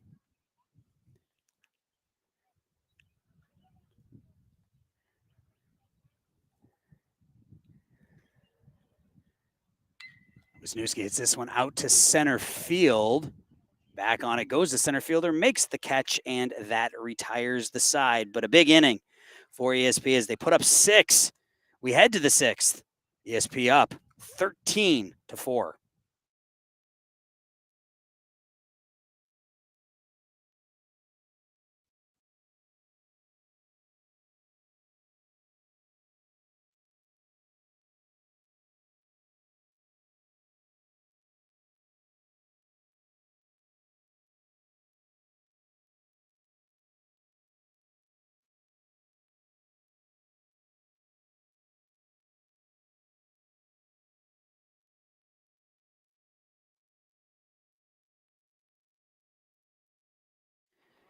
Top of the 6th inning, or the entire 6th inning, is going to be brought to you by your neighborhood lender. For all your purchase, refinance, and new construction needs, call Mike Wisniewski, mortgage loan originator at 630-803-3744 with the Money Store. So call Mike if you need a mortgage. We go to the top of the 6th inning. ESP with a big bottom of the 5th as they pick up 6.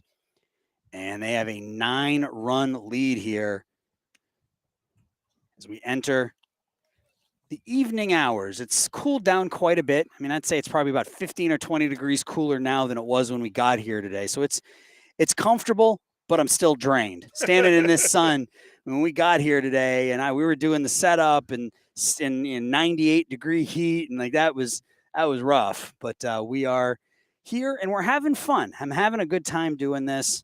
Love baseball. So just a little bit about Eric and I. So Eric and I, we both have a passion for youth sports. We both also love hockey. Yes. So we, about a year ago, made the decision to start this company, Stream Sports Midwest, where we were going to focus primarily on youth athletics. And we spent the winter months broadcasting games for the Northern Illinois Hockey League, which is youth hockey anywhere from 8-year-olds all the way up to 18-year-olds. We did about 75 games for the Northern Illinois Hockey League. We spent our spring months right here at West Aurora doing volleyball or doing badminton. We did baseball. We did softball.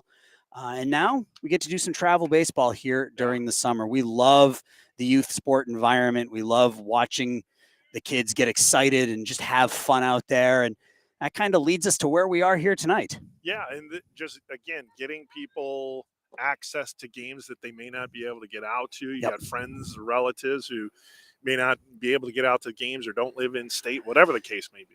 Right, absolutely. I mean, we do it because it gives us the opportunity to sit and watch sports and broadcast games. But the other reason we do it is because we know that there are moms and dads and grandmas and grandpas and aunts and uncles that can't be here to cheer for their relatives. So we give you the opportunity to do that. So I hope you're enjoying the broadcast here today.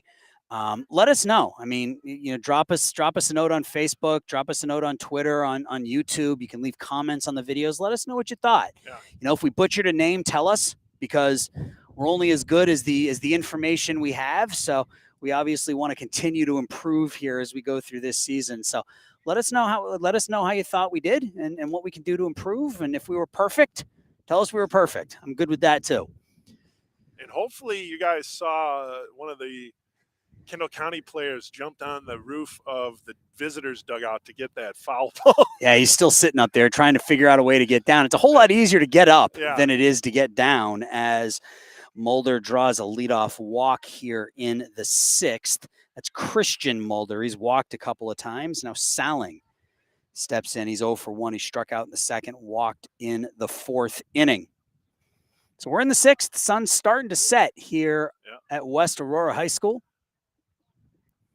Sailing with a bright orange bat. I didn't notice that the last time he was up, but that thing is fluorescent orange. That's because it's darker out now. You see that. Good point. Good point. So Mulder draws a leadoff walk here in the 6th against Tyler Davis, who's in for his 2nd inning of work. He gave up a couple of runs in the 5th.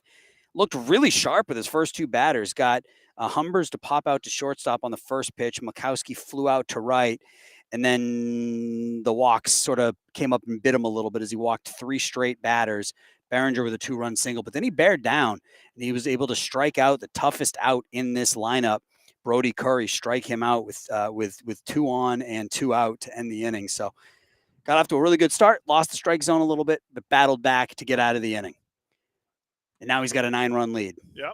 So that'll play. But with a 9-run lead, you also want to be throwing strikes. Yes.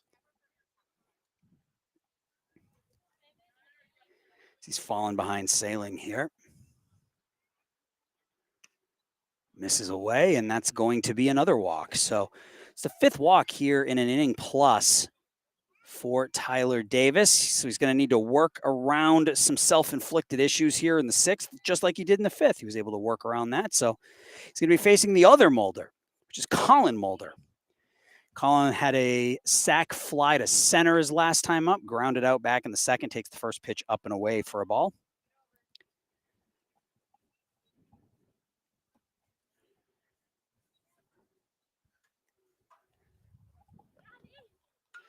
That one's blooped to right. That is going to get down for a hit. Around 3rd comes Mulder, and he's going to stop there, and that will load the bases. So we've seen a few of those in this one, Eric, just getting that head of the bat on the baseball and just blooping it into an open spot in the outfield. Yeah, sometimes that's all you just need to do. Just make some contact. Yep, so Mahalik now steps in. He struck out to end the 4th inning. That was the last batter that A.J. Barron faced. Pitches downstairs. And there's no action in the ESP bullpen. So this is Tyler's to work through. Pours that one in for a strike. Well, and that's the thing. The only one that's sitting on the bench right now is Barron, and he's not right. He's not coming back in, right? And if you're Tyler Davis, just trade outs for runs at this point. Just put the ball over the plate and trade outs for runs. It's okay if you give up 2, 3, 4 runs here. Just put the ball on the ground. Try to allow your defense to get some work. Just trade. You're trading outs at this point. That one is away. He falls behind Mahalik here. Yeah, we're not implying that he's nibbling in the corners or anything like. He's just he's lost the strike zone. Yep, he's just lost the strike zone a little bit. And there is another walk. Mahalik will walk in Mulder, and it is now 13-5. Bases are still loaded, and Humbers will step in. And we'll have a meeting on the mound here to kind of get Davis set right. We'll see if we get the magic pitching coach action again. Hope so. Yeah. It would be something if you just send the pitching coach out there after every ball. Mound visits remaining. That's MVR in the stat category.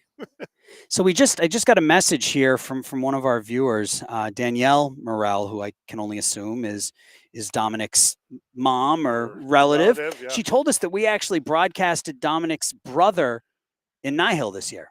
Really? Yeah. That is cool. That's very cool. I So love hearing that. Thanks, Danielle. Thank you for watching, Danielle. Thanks for checking in and letting us know. Yeah, that's neat when you find kind of these small world type things. I like that. So Carter Humbers now with the bases loaded in an 8-run game.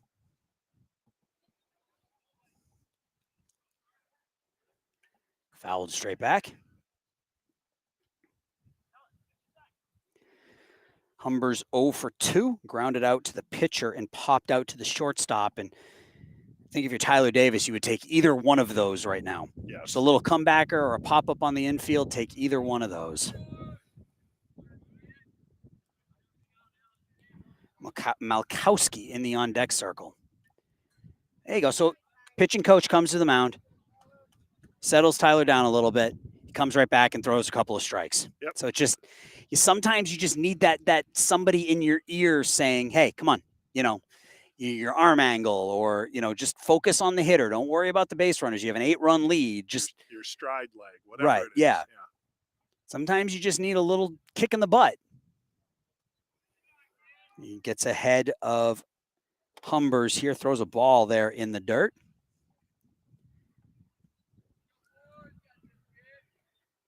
Danielle's his mom. She just let us know. Thanks, Danielle. I don't want to make any assumptions, as that one's indeed popped up on the infield. Back for it. The catch is made there for the first out of the inning. So that's exactly what ESP was looking for here in the 6th. A little pop up on the infield. Catch made. Trying to get a number for the new shortstop. Looks like, is that Tate Bartson? Yeah, it's Tate Bartson. So he goes from center field to shortstop. Well, what is it? Best athletes usually play short or center. And that one's lined into center. That one's going to get past A.J. Barron, and that's going to roll all the way to the wall. We could be looking at 4 here. Here comes the throw in, and Malkowski will hold up at third with a bases clearing triple, and it's a 5-run game. It's now 13-8. So as soon as that ball was hit, you could see that was going to get past A.J. Barron out there in center field, and that scores all 3 runs. So it's a 4-run 6th inning here for Kendall County, and it is now 13-8. We are going to have a pitching change. And it is going to be Keegan Olson now. So Keegan Olson's going to come in. We're going to come back because he's going to have to warm up. Yep. So we'll be back in just a second with some more ESP baseball with ESP up 13-8 here in the 6th.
All right, you're New pitcher Keegan Olson for ESP here as they try to work through this jam as Kendall County not going quietly. First pitch swinging is Wayne, and he lines that into left field for a base hit. In from third, or excuse me, that's Somlock with the base hit. In from third comes Milkowski, and it's 13-9. So not wasting any time at all. First pitch swinging against Keegan Olson. And it makes this a 4-run game again, 13-9.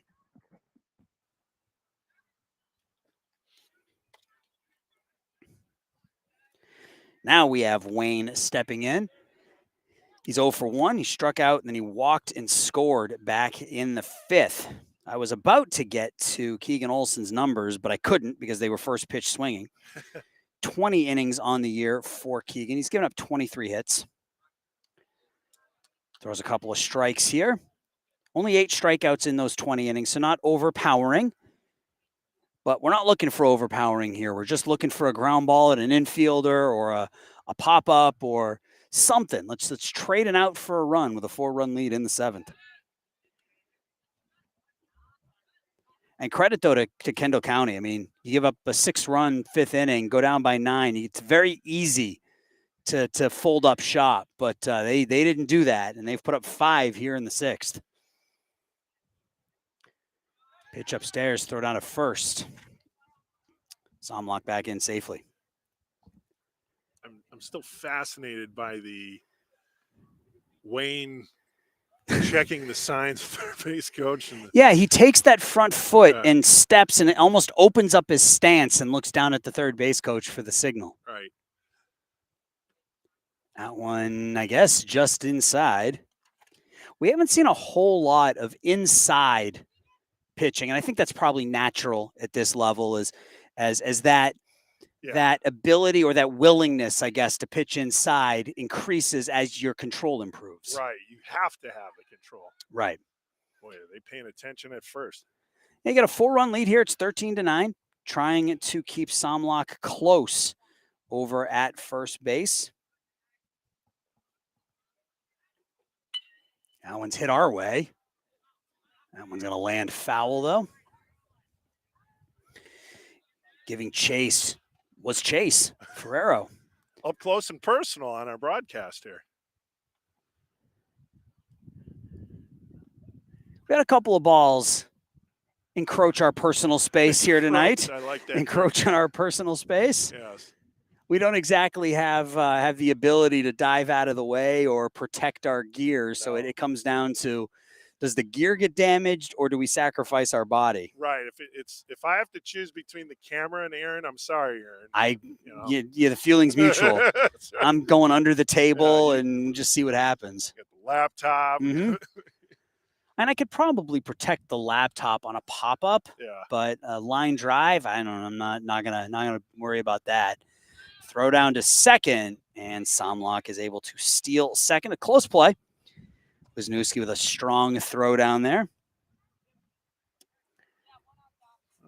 So 6-run bottom of the 5th for ESP made this 13-4.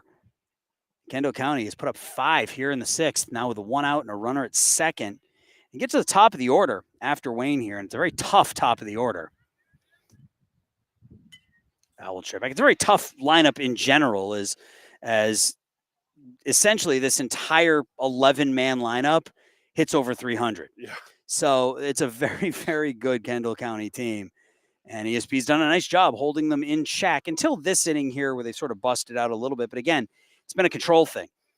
As ESP has walked 6 batters in the last 2 innings. And that's what's allowed Kendall County to kind of get back into this, make it 7, as Wayne will draw a walk. So runners now at first and second, the top of the order. Ashley stepping in.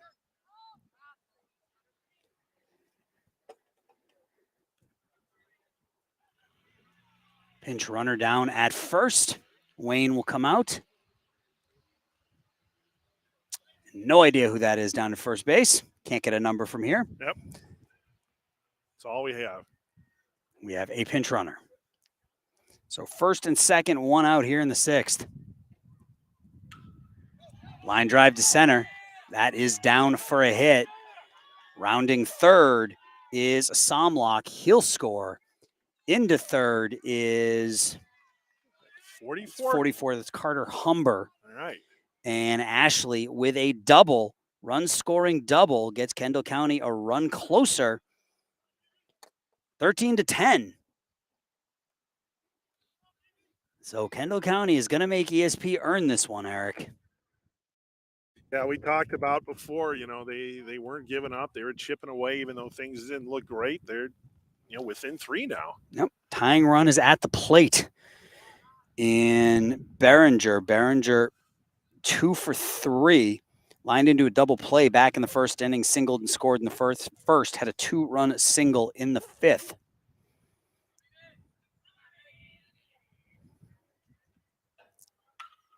Hard ground ball to short underneath the glove of Bartson. 2-run score, and it is a 1-run game. Well, the ball almost got away past the catcher. Yeah, and that's really the first ball I think that I've seen hit today where I feel like the defender probably should have come up with that. Right. And that being said, Tate Bartson's played a really solid game, both in center field and at shortstop. Right. This one just eluded him a little bit as the Rebels get within a run. It's 13-12 now. And the dangerous Curry steps in. He's 1 for 3, singled in the first. He struck out in the 4th, struck out in the 5th, comes up as the lead run at the plate. Behringer, the tying run over at first. That one's a hard line drive. Whistles past us down the left field line. I know. Curry doesn't look at the third base coach at all. Notice that coach was giving the signs. He wasn't. Yeah, I think the sign to Curry is swing the bat. Yeah, you know what you're doing. Find the one you want. Right. It's an 8-run 6th inning here for Kendall County. Pitch in the dirt. Behringer's going to make his way down to second. So the tying run now in scoring position in the 6th inning. These are one of their game. Like, look at Behringer at second base. When he gets home to shower, it's like that stuff's going to be caked on you. Yeah, it really is. Because they're sweating. Yes. The ground is dry, so all that dust that kicks up just sticks to them. It does. Curry fouls that one straight back. And Curry had it was a really entertaining at bat against Tyler Davis back in the 5th inning with 2 on and 2 outs. It was about an 8 or 9 pitch at bat. And Tyler Davis was able to strike him out to end the 5th inning. Here, Olson has got 2 strikes on Curry again. See if he can set him down here. Breaking pitch away. So what was a 9-run game, it's now 13-12. Yeah.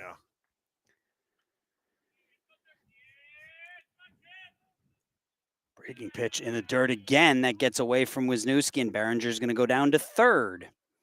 The tying run's 90 feet away. And given the way the first 5 innings of this game went, I didn't see this coming at all. No, it's just everything that could go wrong for ESP here in the 6th has. They still have the lead. Just got to kind of bear down and get Curry and then go after Mulder with that runner at third base. Curry's going to be pinch running, and I think that's 44 again. He's getting some work down there at first base. Carter Humber? Yep. So 1st and 3rd, and Kendall County is batted around here in the 6th. Mulder will step in. That's Christian Mulder. He pops that one foul. How many outs we have right now? 1. 1? Yep. So still just a ground ball away from getting out of this with the lead. Right. And that's kind of the mindset you need to have here is, yeah, things haven't gone our way in this inning, but you get a ground ball at one of your middle infielders, and this inning's over. Keegan Olson looking to get out of this with the lead. Pitch up and in. And the sun is starting to set, so this is going to start to become an issue here in the next 15 or 20 minutes, as there are no lights here at West Aurora. Runner takes off. That one's popped up. In on it comes the center fielder, and that's going to get down. That lands. The tying run will score. Down to second goes Carter Humber. Mulder with the RBI single, and it's 13-13. Good job by Humber there, going halfway as he should, checking on the outcome of that fly ball. And once he dropped, he was easily able to amble into second base. Yeah, and that ball was no man's land, unfortunately. It sort of fell in that triangle between second base, center field, and right field. Yep. Big swing by Sailing, 0-1. So we're all tied at 13. This is quite the first game, I would say, Eric. A lot of offense, some good defense. And I mean, it's not a surprise. I mean, generally speaking, the offense, the hitters are going to be ahead of the pitchers kind of at this level. So it's not a surprise that we're seeing a lot of offense. That one's popped up high in the air to left. In on it. Catch is made there by Morrell, and that will be the second out of the inning. So nice play by Dominic out there and left to squeeze the glove with two hands for the second out here in the top of the sixth. Or if Dominic's played any hockey. I don't know. Colin Mulder steps in. We don't know if Colin Mulder's played hockey either. Right. But he did single and score earlier this inning. Pops up here.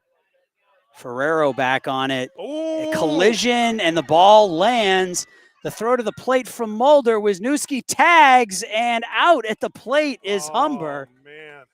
Wow. What an end to the inning. A pop fly that really should have been, that was Chase Ferrero's ball. Yeah. A collision there between Ferrero and number 35, Tate Bartz, and the ball hit the ground, but another heady play by number 15, Dominic Morrell, who came all the way in from left field, picked the ball up, made an accurate throw to the plate to nail the runner at the plate, and that finally retires the side. So Kendall County scores 9. We head to the bottom of the sixth, all square at 13.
Bottom of the sixth inning, and we have a brand new ball game as Kendall County put up a 9 spot in the sixth to turn a 13-4 deficit into a 13-13 game.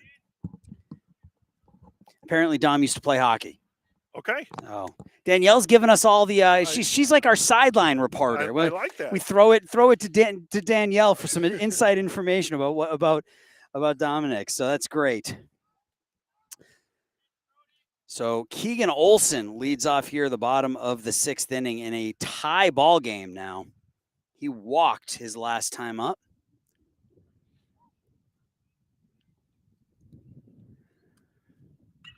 Grounded hard over the mound, fielded by the second baseman, out at first. So again, that hard infield, that ball hit the mound and just skipped over the head of the pitcher right into the waiting arms of the second baseman, who threw out Olson for the first out here in the sixth. Tyler Davis now. Tyler reached on a fielder's choice, stole a base, and scored in the 6-run fifth inning, excuse me. They made this a 13-4 ball game. You felt pretty confident that ESP was going to walk away from this one with a victory. Pitch low and away, or low and in, rather.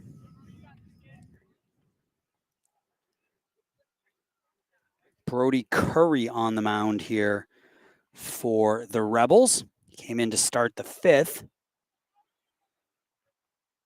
Breaking pitch catches that inside corner.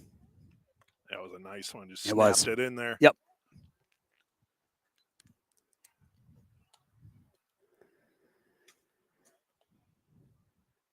Pitch low and in.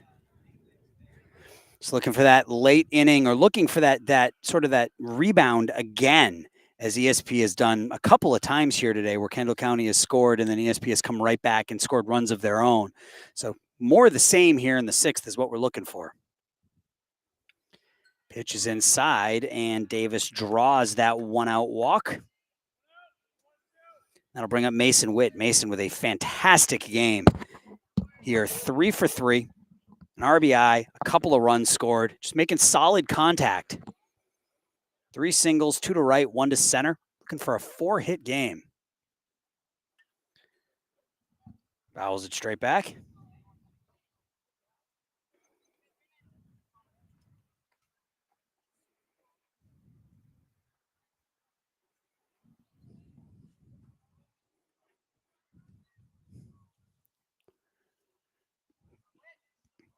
Brody Curry, throw over to first.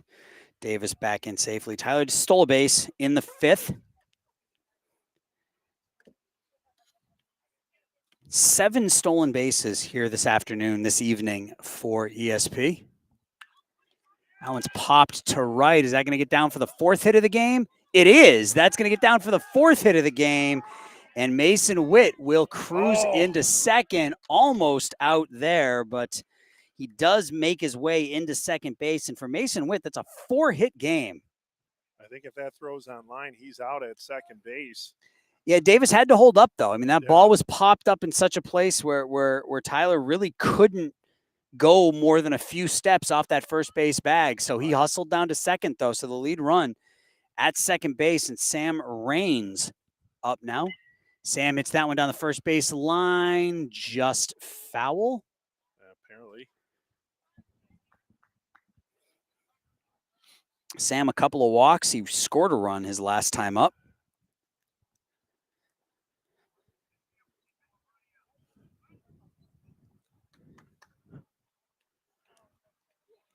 Don Morrell in the on-deck circle. Pitch inside forces Raines to turn out of the way of that one.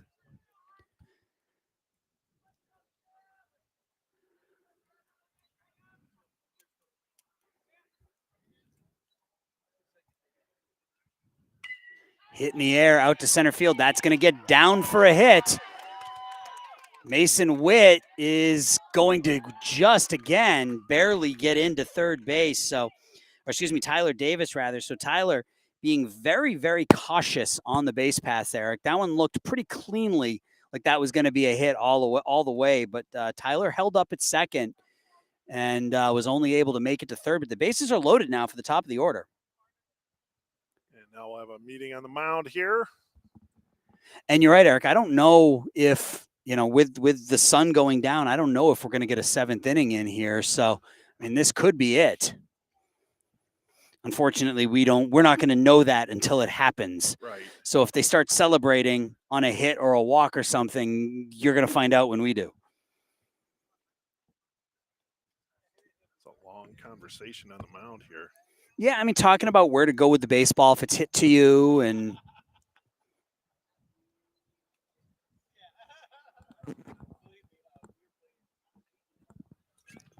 that meeting is now done.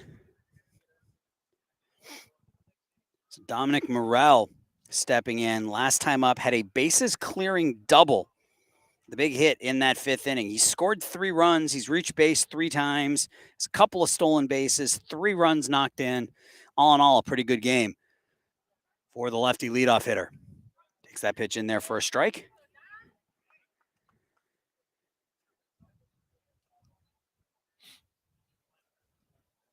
Davis, the runner at third. Witt, the runner at second. Raines at first. Morrell at the dish. Breaking pitch. It's called a strike, I think. It almost scooted by the catcher, but he was able to corral it. So once again, ESP looking to answer a Kendall County rally with one of their own. Fouled off the backstop. Yeah, as you've mentioned, every time they've scored, ESP has been able to answer in the following inning, at least getting back what they gave up. But that'd be hard to do in this inning. Right. Yeah. You put up a 10 spot here in the 6th, and I have a feeling we're not going to the 7th. No. Pitch in the dirt, gets away, and that hit him. That hit Morrell on the foot. In from third comes Tyler Davis, and ESP retakes the lead at 14-13 on the hit by pitch. And you saw Morrell clapping those hands. He picks up his 4th RBI of the game, and that is going to do it. A walk-off hit by pitch of the leadoff hitter, Dom Morrell, his 4th RBI of the game, and ESP walks this one off with a 14-13 victory. A painful walk-off, but a walk-off nonetheless. So, Eric, what'd you think of our first broadcast here? A fun broadcast. ESP looked very impressive getting out to those early leads and answering every time Kendall County responded and tried to get back in it. And then Kendall County tying that game up in the top of the 6th, only to lose it here in the bottom of the 6th. Obviously, pitching is always key. Walks hurt, but just a great performance here from both teams and a great first game for our program. Yeah, it was a lot of fun. We saw a lot of offense. We saw some very, very good baseball. We saw some good defense. We saw some great hitting, a lot of fantastic base running, and I had fun. I had fun. So our next broadcast, like I said, I believe is going to be on the 28th. Keep an eye on our social media for more of that information. But that's going to do it here from West Aurora as ESP takes a big lead, gives it up, walks it off in the 6th inning by the final score of 14-13 for my partner, Eric Willowite. My name is Aaron Shellen. I hope you have a fantastic rest of your Tuesday night. Good night, everybody.